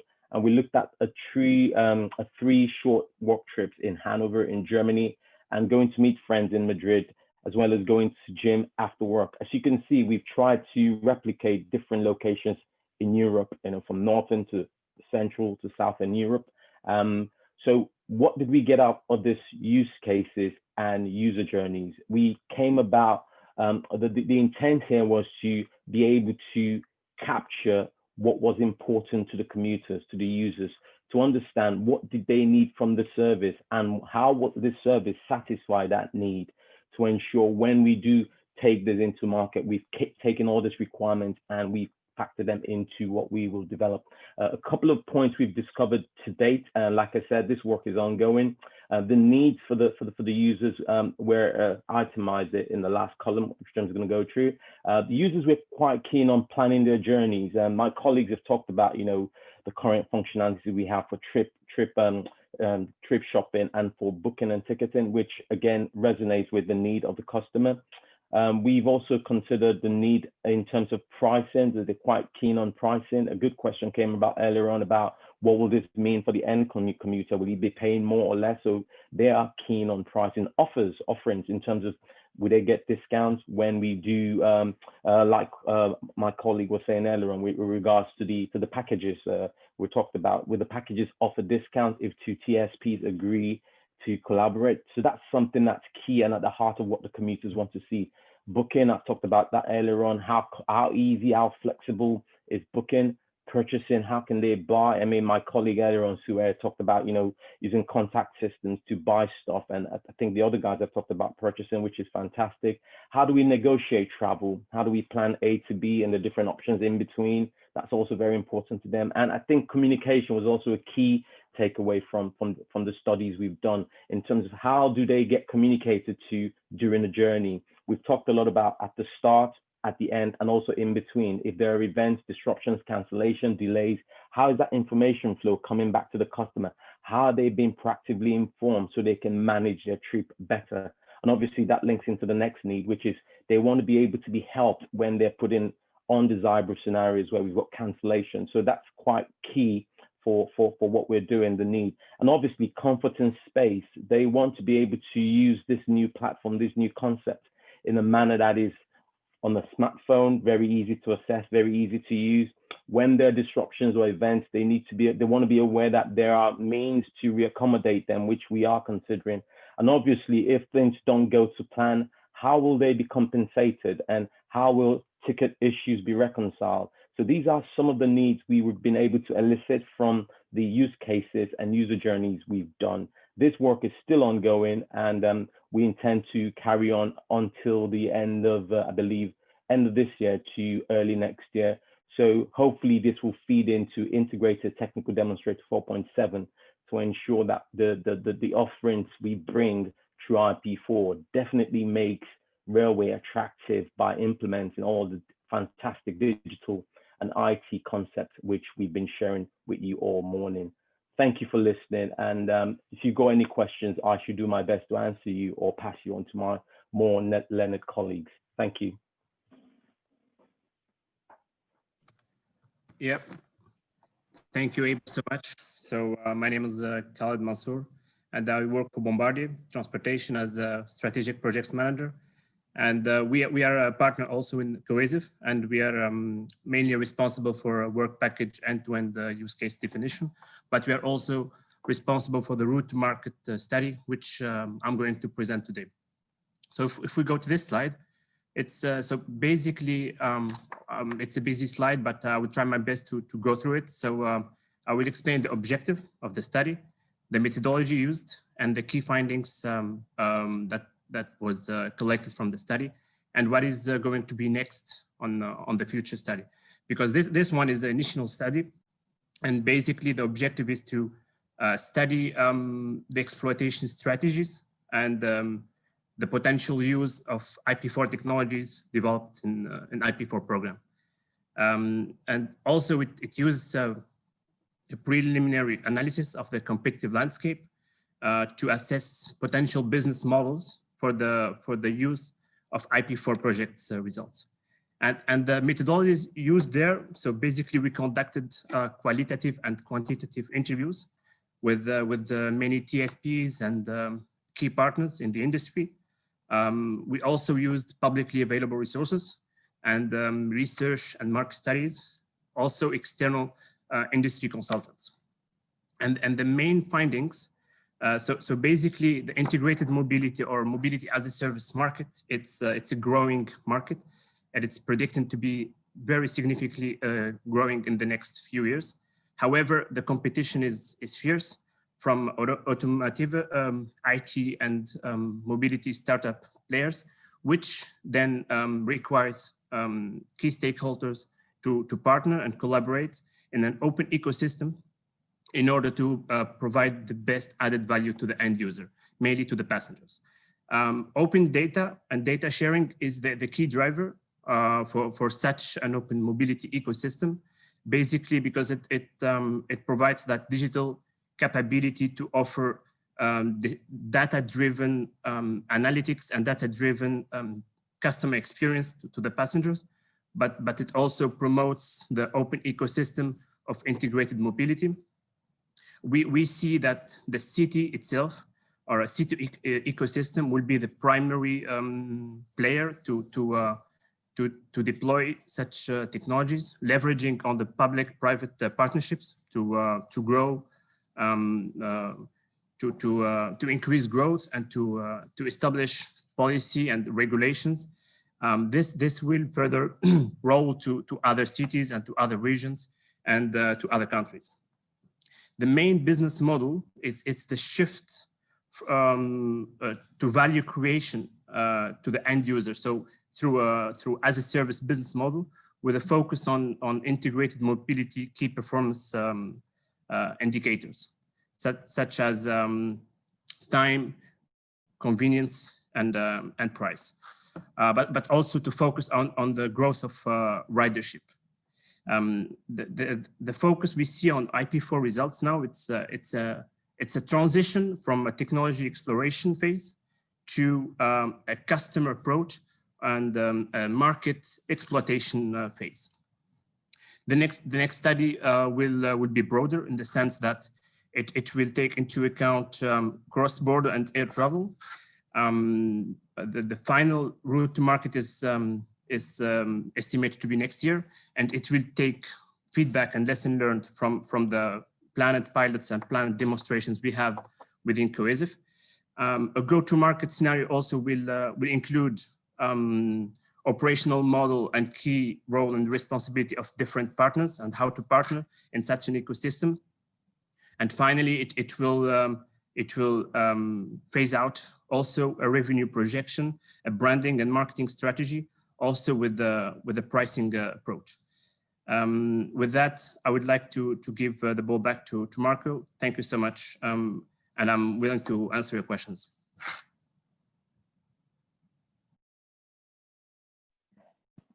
Okay, thank you, Khaled. So now I will take the opportunity just to introduce the Shift2Maas open call. That is the one open call that is supporting Cohesive, developing new pilots and demonstrations. So Shift2Maas goal is to raise the mass uptake through testing and demonstrations of the IP4 technologies, and they are doing pilots in 3 different regions: in Lisbon, in Malaga, Spain, and also in a Central Eastern corridor covering Czech Republic and Germany.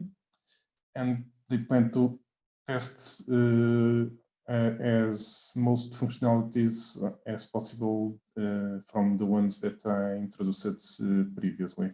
So they are building bridges between the technology and the transport service providers that they are managing locally to overcome the technical and non-technical barriers to adopt these new technologies, and also to prepare the demo sites for these pilots and demonstrations. So at the end, the Shift2Maas will assess the impact of these technologies on these demonstrations and evaluating what were the results. Today, it was already done some demonstrations using transport service provider tools that we already had good feedback, and we are now on the phase that we want to pilot the travel companion application with the passengers. So I have a small demonstration also covering, in this case, the Lisbon region. So Mark wants to, it's a student and it's on the university and just wants to go to the Lisbon airport to catch a plane that was previously booked through another tools, and the process is quite similar. It's just the data display that it will be different, but behind there are a lot of integrations that were done to make this possible, and we are here just proving that we can extend this to another regions and integrate new services while we are developing. And basically, this is the details of the trip. So next steps on this project will be to continue to support Shift2Maas running these pilots. We'll have a new project also giving us support to run new pilots that is starting in December. We need to prepare the new beta release that will arrive beginning of next year in April, and to continue coordinating the collaboration between the different projects to reach a good result. Questions will be taken after connective presentation also, so the questions that you already did are noted, and we will provide the answers in some minutes. So I give now the word to my colleague Juan Castro from Indra to present the project Connective.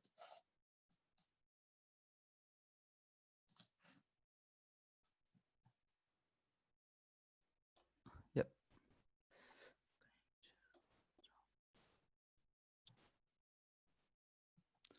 Okay, can you see my presentation? Yes, yes. Okay. Yeah, we do. Thanks. So thank you, Marco, for the introduction. As he said, I will explain you a connective project that is led by Indra. Yes. Yes, as Marco and Esther explained, there are different technical demonstrators in the IP4, the travel companion, trip tracking, booking and ticketing, and travel shopping. But all of them, they need to interact and they have a dependency on the technical framework that is divided into the TD4.1, the interoperability framework, and the business analytics. So I will say that those, in particular, the IF, interoperative framework, is the core of the IP4 ecosystem.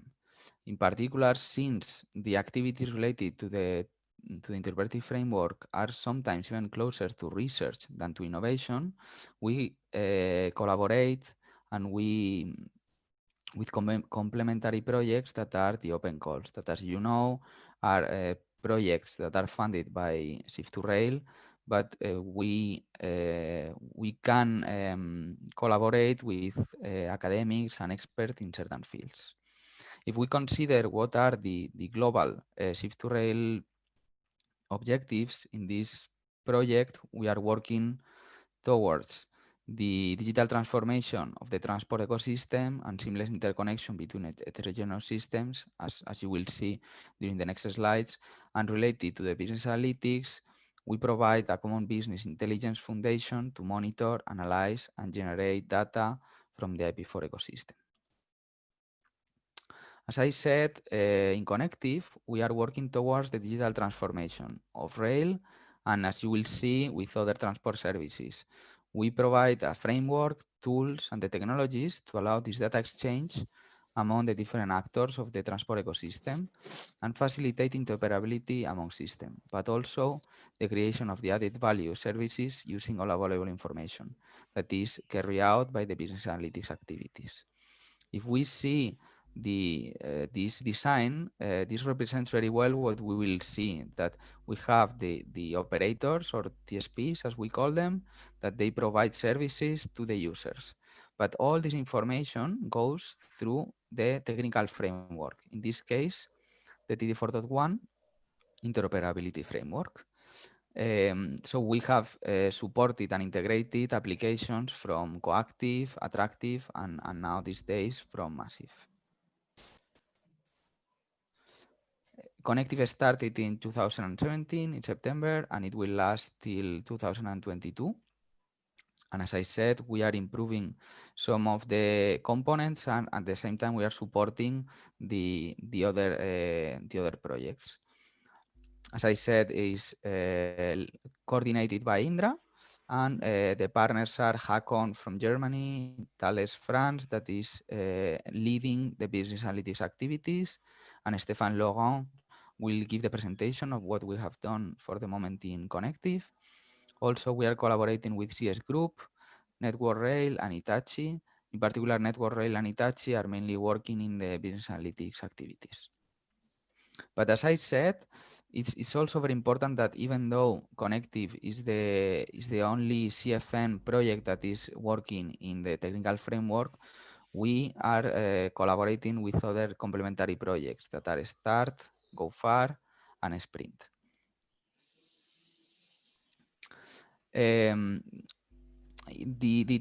Everything related to the interpretive framework started with the Lighthouse project that is called IP4 where they give the foundation and concepts and tasks of what we have right now, but with a limited scope. Even during the IP4 project, we started collaborating with the first open call, that is START, that is mainly focused in ontologies activities. So during the project, they provided semantic ontology-based automation of transformation between heterogeneous data formats in a runtime demonstration. In particular, they demonstrated this for the two standards, TAP-TSI and FSM. Additionally, we have also collaborated in a very important, because the inputs are essential for our work, with GoFar, that was more focused in the governance of the IF. They defined a sustainable governance for the interoperative framework with conditions to introduce seamless mobility services, market acceptance of what we call the semantic web for transportation. And finally, with Sprint. Sprint is a project that is still running, and since there is a section dedicated for it, I will not give more information about it, and you will see it in its section. As I said, the activities started in 2015 with IT2Rail, what we call the Lighthouse project. In 2017, Connective started with one of the 3 releases of the project.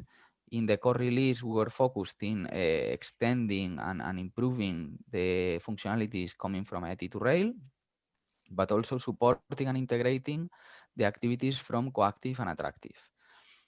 A year ago, started what we call the additional release, the second release of the project, where we are improving the performance of the IF, and as well integrating the activities from MaaSive. And in a few months, we will start what we call the final release, the third one, where we will bring the current IF to a very good performance, and also integrating the activities from Extensive. If we take a look to the figures, the total project value is almost 8 million euros. It started, as I said, in 2017. The H2020 project cost is almost 5 million. Requested EU contribution is 3.5 million, coordinated by Indra. It's divided in 6 milestones, 34 deliverables, and 3 releases. And even though I will not get into much details, but the work packages are divided in 5. We will see in detail the activities related to the interoperability framework and the business analytics. But before going to what is done in the interoperability framework, I would like to give you an idea of the main objectives of the project that are divided in these 9. So The first one is defining the architectural principles, requirements, and cutting-edge technologies that will form the basis of the IP4 technical demonstrator. We are working towards a web of transportation that boosts the digital transformation of the European transport into global services and that data digital ecosystem liberated from the technological barriers. The third one is creating the semantic model that will have different input. That there is a section dedicated for the IP4 ontology. We are providing tools and methodologies to allow different actors, systems, and services to easily join and interact with the ecosystem.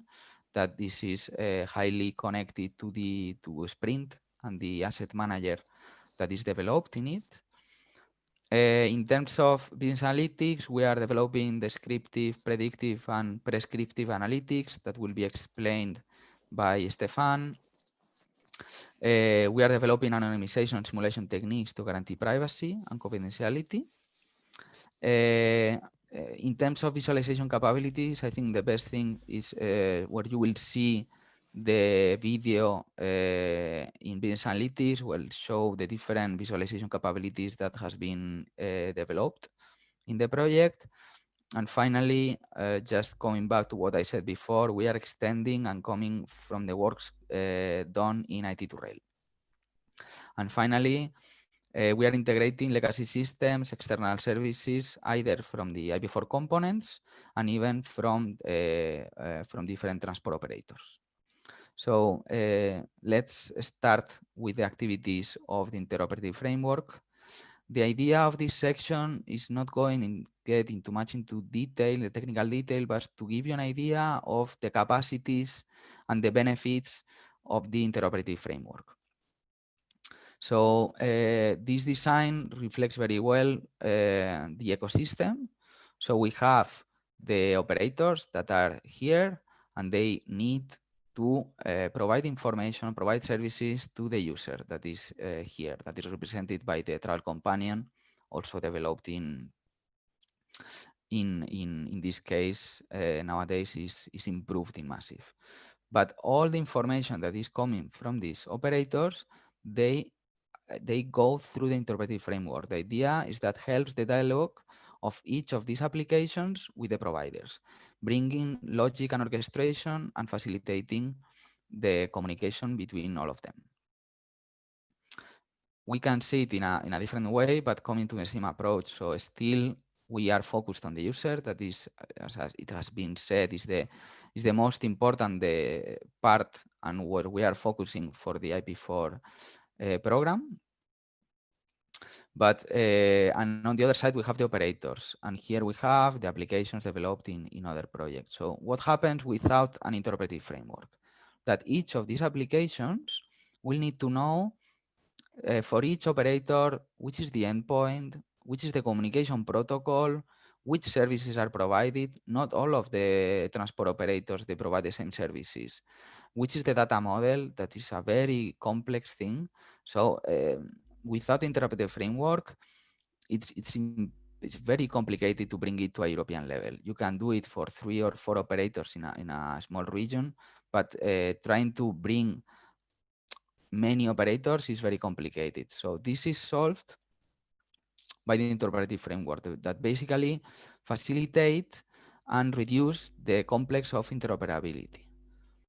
So bringing the interpretive framework into ecosystem is not only win, it's win-win-win, because the 3 parts are winning.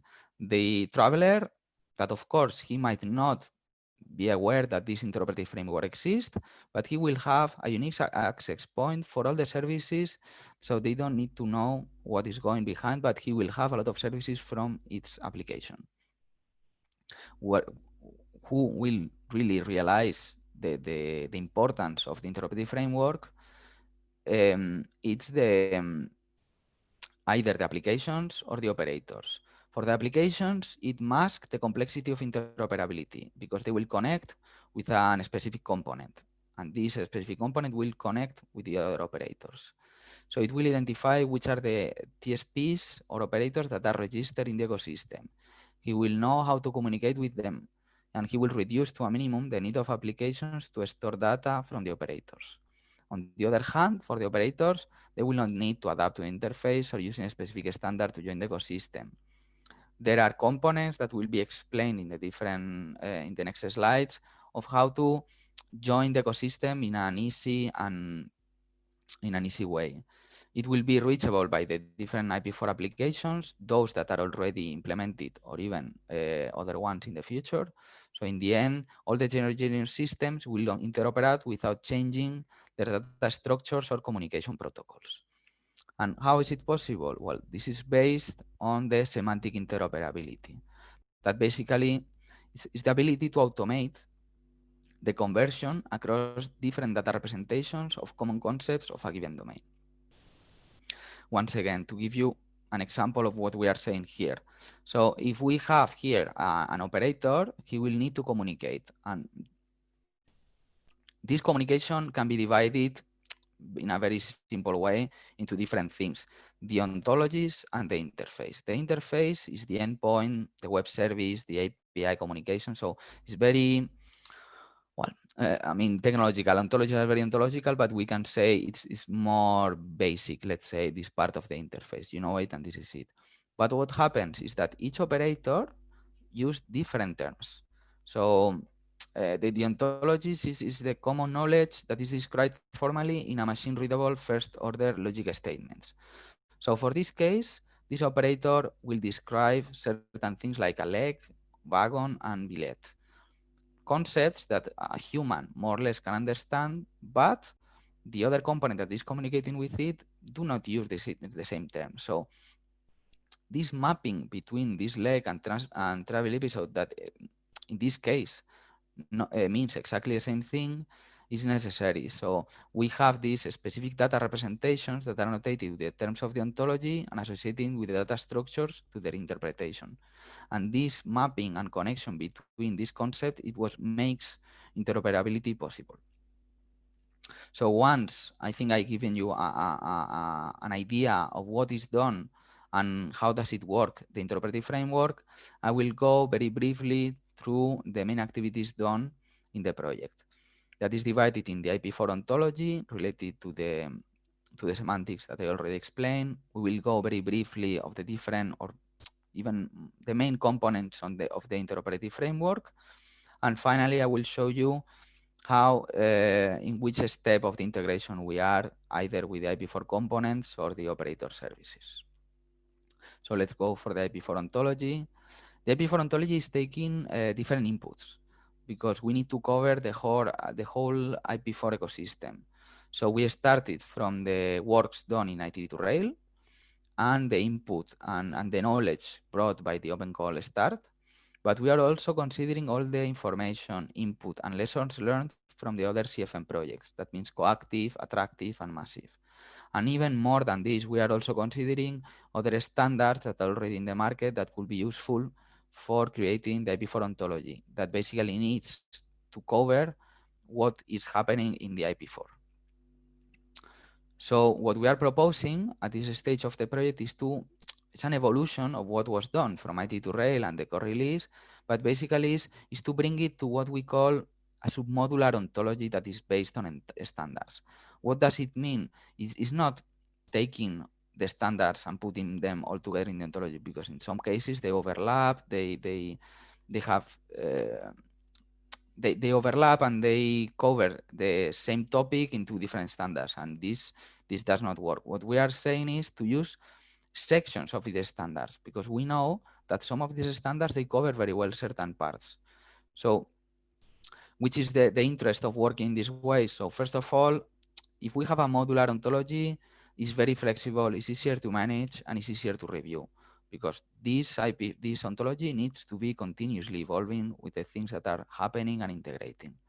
And why using standards? Because they facilitate integration of certain TSPs, because even though there is no standard used by all the operators, but standards are known and some of them are well used by some operators. And additional to that, they are very extensive. So this is just to give you an idea, but for infrastructure static data, we can use Transmodel because they cover a lot of topics and terms related to this.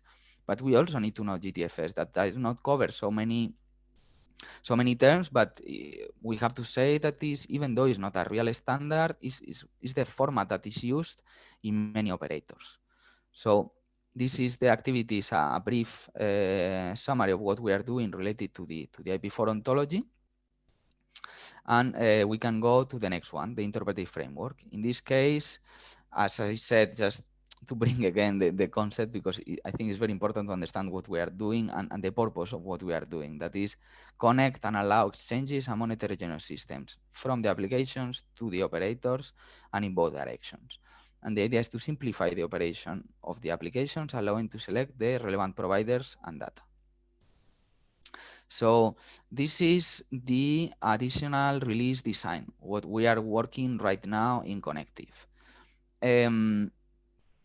It's a very simple design, but I think it's a good way to show you how the IF is working right now. So I will like to divide it in two parts, what we call the registry. So how an operator, they can register and be part of the IP4 ecosystem.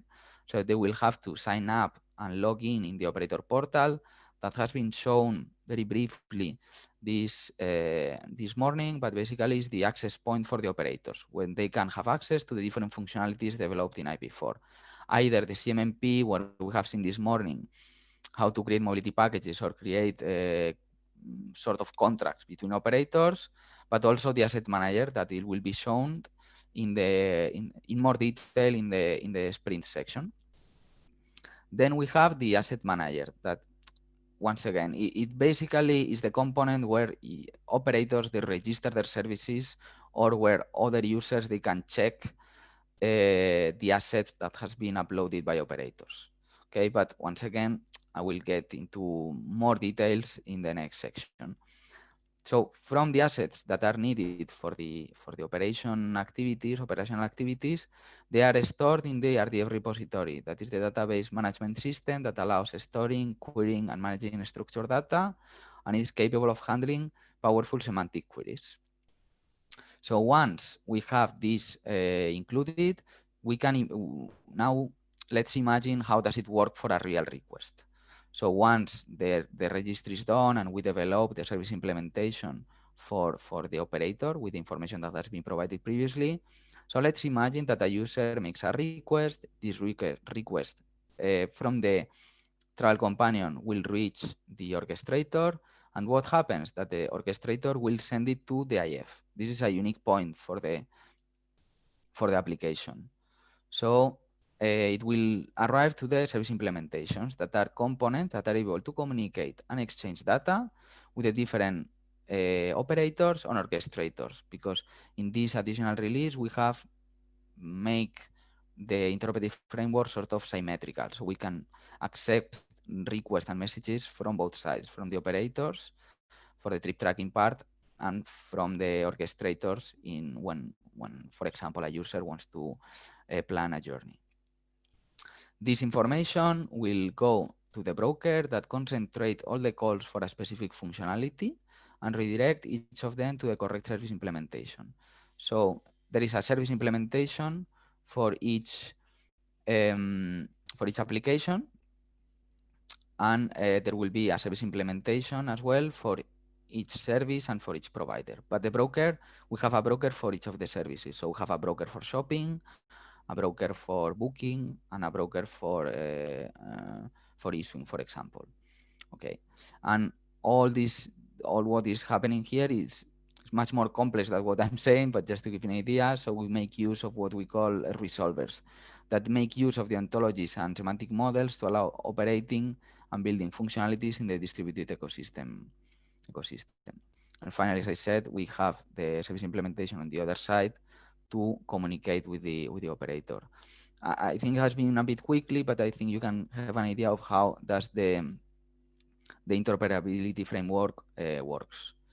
So to finish, we will go to integration of the IP4 components. That basically is to show you the results and performance of this project. So basically, I'm not going to get into detail because it has been explained, but we are covering Europe, door-to-door.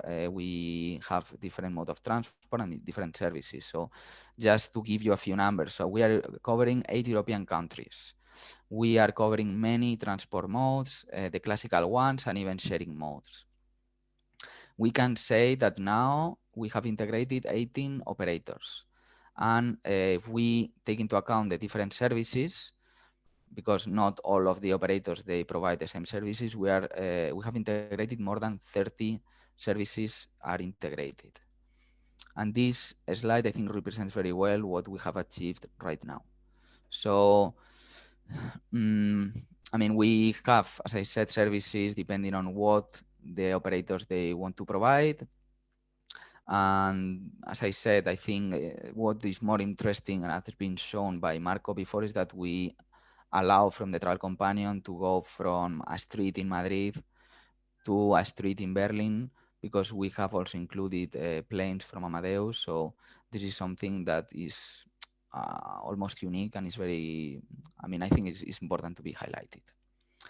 And just before, I'm not extending more what we have done in the IF, I will give you the main achievements very quickly. So we have a new architecture that I have been shown you that takes into account the lessons learned from the coactive attractive developments and the demonstrations. The slide before, I think, shows that we have a setup environment for data sharing and interoperability among services. There was a section already for the semantic model that we are currently working on. We are facilitating the integration of operators that will be explained in the next section of a sprint, that they have a crucial importance in this topic. I think it's clear, but just to once again, so we brought the functionalities that were coming from IP2Rail, the start of this, but now we have improved it, bring new features, and bringing also new technology to the ecosystem. And finally, the integration that, as I think the previous slide represents very well the capacities and the results that has been achieved at this stage. So the next section, it will be the collaboration with the sprint. That is very, very interesting for us. And as you will see, they are developing very nice outputs. So quick slide, facts and figures. So Sprint has a budget of almost 2 million euros. 8 partners, started in 2018 and will finish by the end of this year. It's coordinated by UNIFE, and these are the partners that are involved into it. The main collaboration activities between Connective and Sprint is divided into the performance and scalability of the interoperability framework, where they propose data and study, a very, very deep study, and make few proposals of what the architecture should look at the end of Connective when we are closer to the market. And on the other hand, they are also working in semantic automation for service integration. So they have developed a converter framework, the asset manager that is the part that I will explain in more details. But if you need more information of what is Sprint has done, do not hesitate to post some questions, because Alessio, I think, will be glad to answer you all of them. They are also working in mapping suggester and ontology engineering and automatic ontology creation. So as I said, since we don't have much time, I will be focusing on the asset manager. So the asset manager is the component to registry services in the IP4 ecosystem. Basically, this is the main purpose, but it's much more complex than that. It's divided in two parts, what we call the publisher and the store. The publisher is the part where operators, they can upload and registry their services. It's the supplier view, and the store is the consumer, where other users, they can see what has been uploaded and ask for access for these assets. So the publisher allows suppliers to publish assets. They manage the life cycle of assets according to a given governance structure that can be, I mean, it's modified, but it could be modified in the future as well. And the features are assets editing, life cycle management, and user task notification. So when the an asset it has been validated by the administration, they will get a notification that your asset is valid and it could be published, or even if you want to know if somebody asks you for to have access to one of your assets, you will receive a notification as well. And the second part will be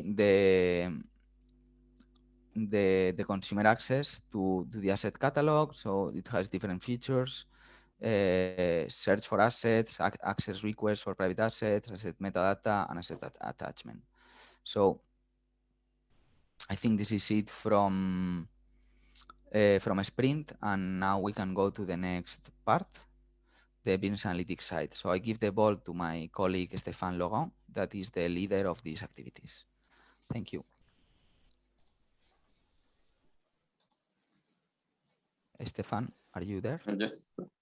Thank you, everyone. Do you hear me? Yeah. Yes. Okay. Yeah, we hear you. Yeah. Okay. So I just. Okay. So do you see my screen now? Yes, perfectly. Yes. Okay.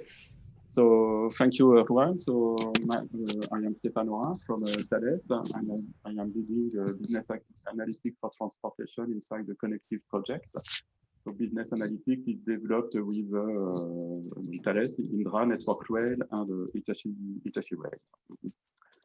So the goal of business analytics is to take advantage of all data that can be found on transportation domain, and to offer and to turn this data into better knowledge of mobility. So the process can be described in 4 steps. So the first is the data collection. So we work with TSP data, travel service provider data, like operator data, like ticketing data, supervision data, things like that. Shift2Rail data, the data that will be generated by the IP4 ecosystem, the travel companion application, and external data, like a contextual data, weather information, road traffic information, calendar information, things like that.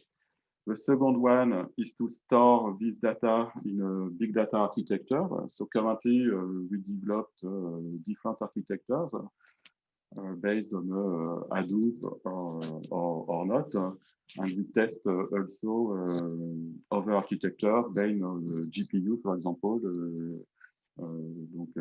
Architecture that use video memory. An important part, in particular in IP4, is to take into consideration GDPR and the privacy issues. So to treat this problem, well, not this problem, sorry, to treat this regulation, we developed anonymization algorithms to avoid any privacy issues. The core of business analytics is the development of algorithms regarding descriptive, predictive, and prescriptive analytics. So in descriptive, we want to understand how things are going with the statistic, correlations, the clustering methods. In predictive, we want to understand and forecast the future. And in prescriptive, we want to propose some decision support tools like optimization tool or what if analysis tool. In the project, these two predictive and prescriptive are the final goal we want to attain, to propose concrete solutions to operators. And the last thing is to offer operators and users different visualization capabilities. We will present you later. So I will not present all the work we are doing in Connective. I will focus on 3 topics: use case definition and implementation, a presentation of big data platform, and we will illustrate one use case, a smart operational control center. So for the use case definition, we developed 2 approaches. The first one, we named it top-down approach. Here we want we don't consider any data. We just want to collect needs from TSPs, and we want to analyze these needs and to propose some use cases. So the works are done by Network Rail, so they interview different stakeholders.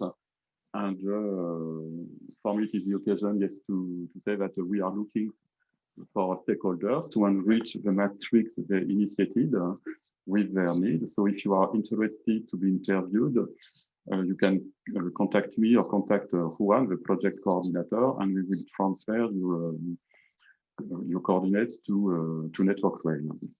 So they developed a matrix with the seven domains, from service quality to marketing.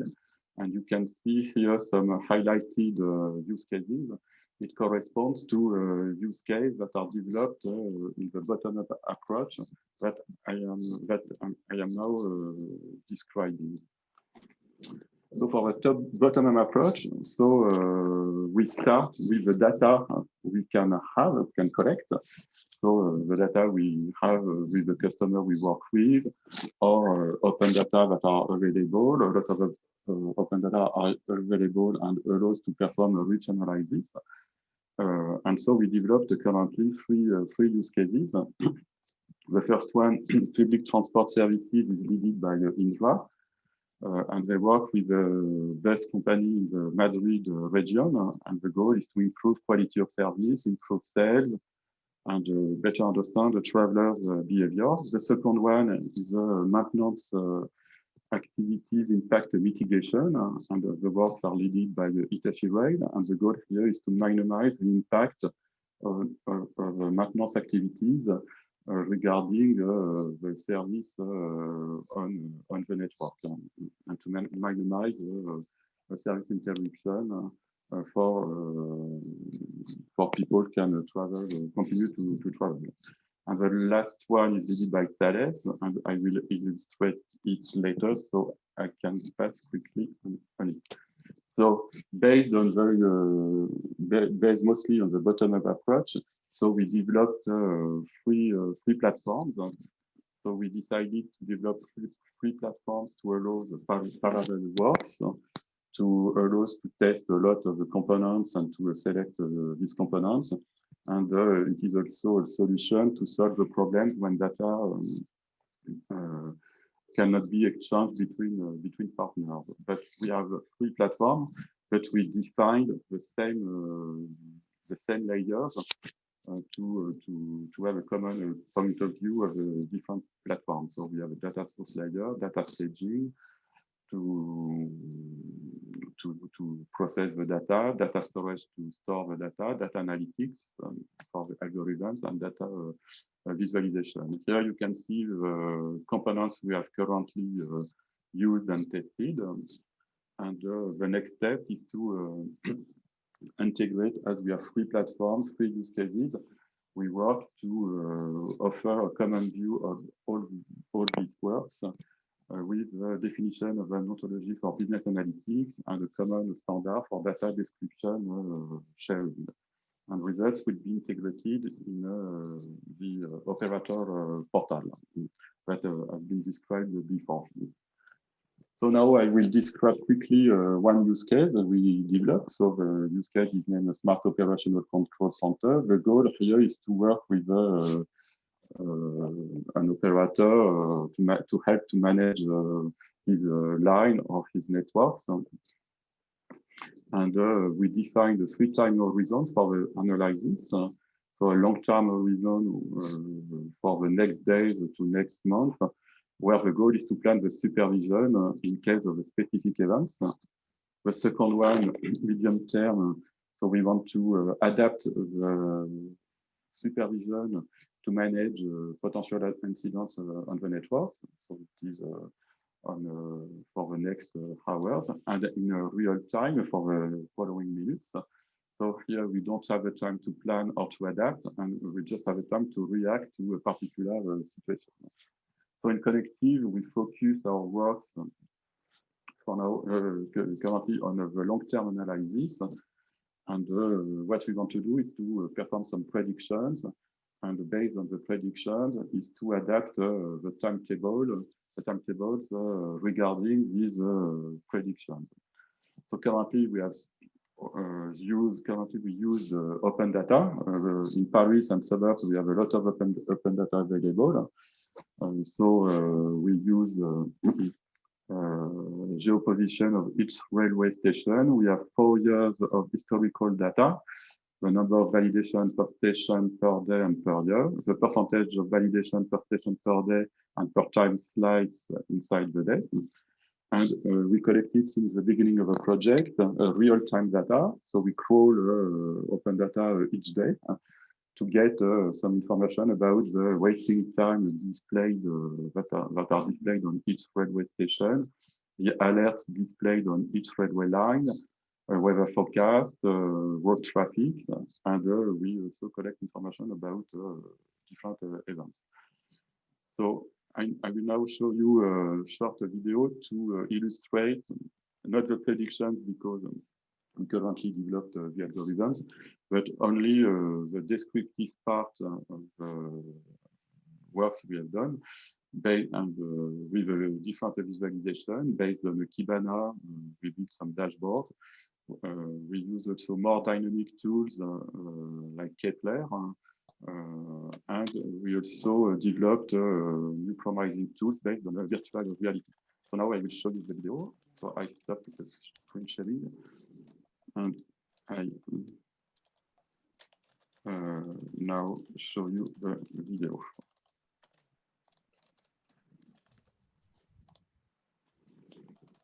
So normally, do you see the This first sound? video illustrates how Yeah. we use Okay. Kibana We can hear you, Stefan. for Yeah. years Okay. of the Paris network's data. We can see the seasonality of the data, the growing of the validations over years, and the fall of weekends. This dashboard highlights the impacts of the snow. This dashboard compares the waiting time in a station So here with it the is just to inflow and illustrate outflow of the passengers some by a dashboards. Now I temperature can change. show you a new We visualization based assessed on Kepler. an advanced geospatial visualization tool named Kepler.gl to better visualize data evolution over time. Here, it is a dual map of Paris and its suburbs, with the inflow on the left side and the outflow on the right side. Its use is to help to understand the movement and travel behaviors of people in Paris. You can add multiple layers to your map with the same dataset. You can display the map in 2D or 3D. Here, with the trip layer, we can show how the trains travel. Here, with arc layer, we show the origin destination of 2 metro lines. The color of the arcs change from a cold color to a warm color according to passenger flow level. With brushing, you can highlight arcs and points originating within a site. So now I will move to the third visualization, that is virtual reality. This will be a quick overview of the virtual reality data visualization. We are on the globe and zooming in Paris. Each blue bar represents a metro station. The height represents how busy the station is.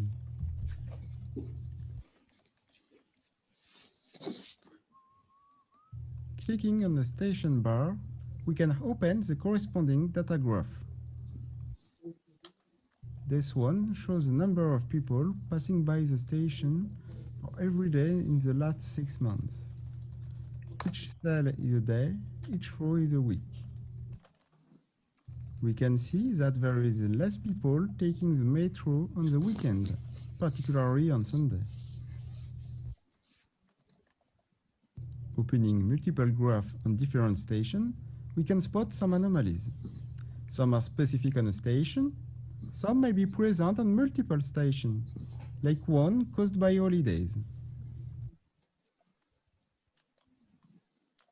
These graphs are configurable and can map any metrics on each of the three axes, configurable by the data ontology and the interface menu.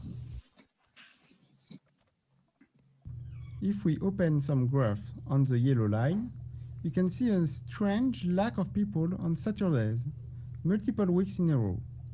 It is the impact of the Yellow Vest protest, as these stations were closed to avoid crowd management problems. Okay, so now I stop the video.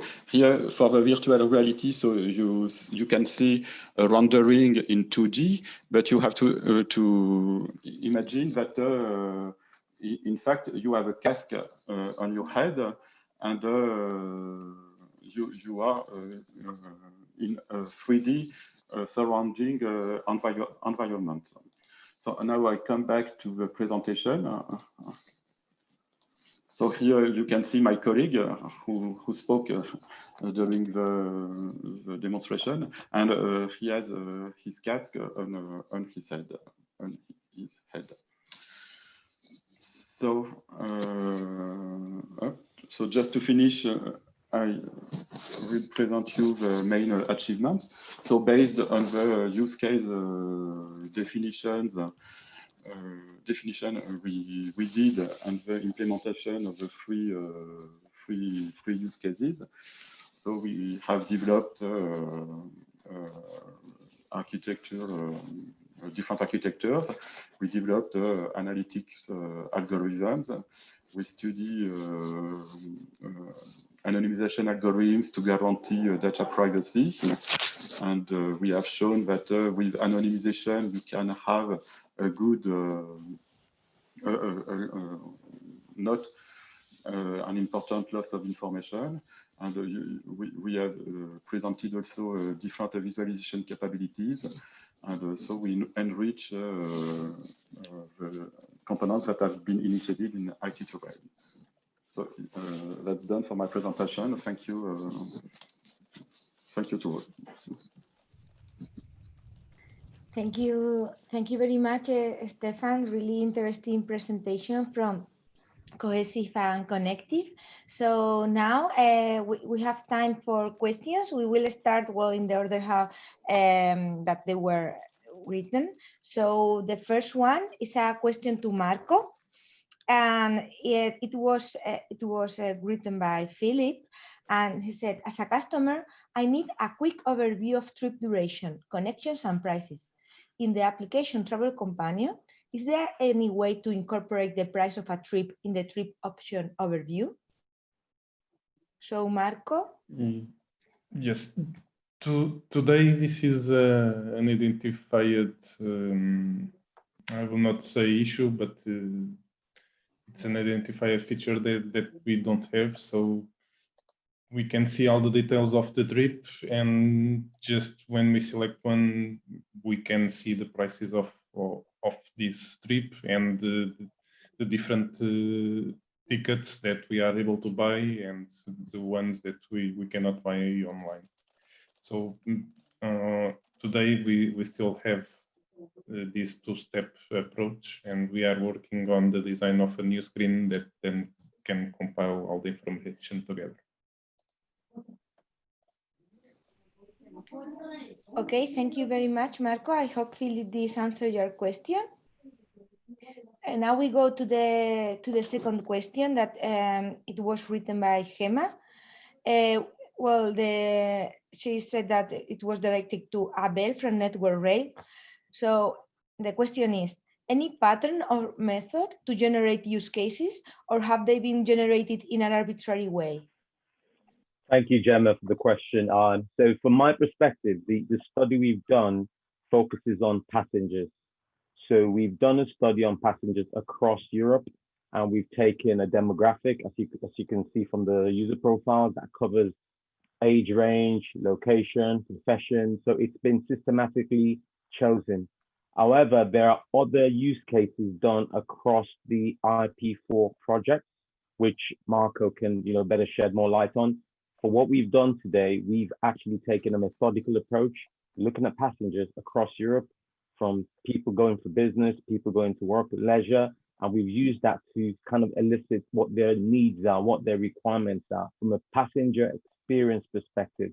But with regards to operators, TSPs, I believe the other projects within IP4 do cover that. But Marco or Khaled might be able to add more light to what I just shared. Yes, basically the other use cases that you speak about are more technically focused. So in one way, we have this study that is oriented for the needs of the market, and we also have then use cases oriented to the developments that are being done in each release of this ecosystem. And on this case, we try as much as possible to fill the gaps that were identified on the market, but they are more focused on testing what was developed. I believe it's what I can say about this topic. Okay, thank you very much, Marco. So we have another question. This is related to the business analytic, and it's for Stefan Laurent. And well, the question is: this business analytic is only for the users of IP4 tools, or it is also for the all the Metro users? So, well, Stefan, I think you reply in the chat, but I think it's also good that you explain it. Yes, so the business analytic we develop now is not limited to data that's coming from IP4 tools, like a travel companion. We work with data coming from all available data we can collect to help for analysis. So we can use directly operator data, like metro data, like ticketing data inside metros, buses, trains, and different kinds of data. More data we can have, more we are happy. So.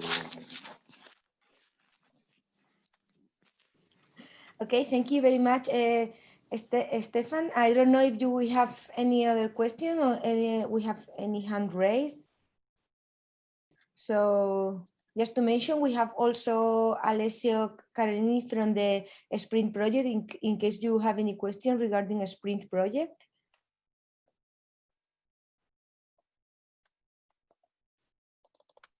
Okay, so no more questions. I said again, don't be shy.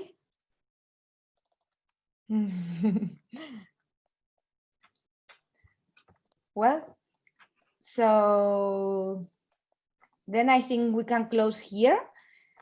So, well, first of all, thank you very much for all the speakers for these interesting presentations and the information you provide to all the attendees.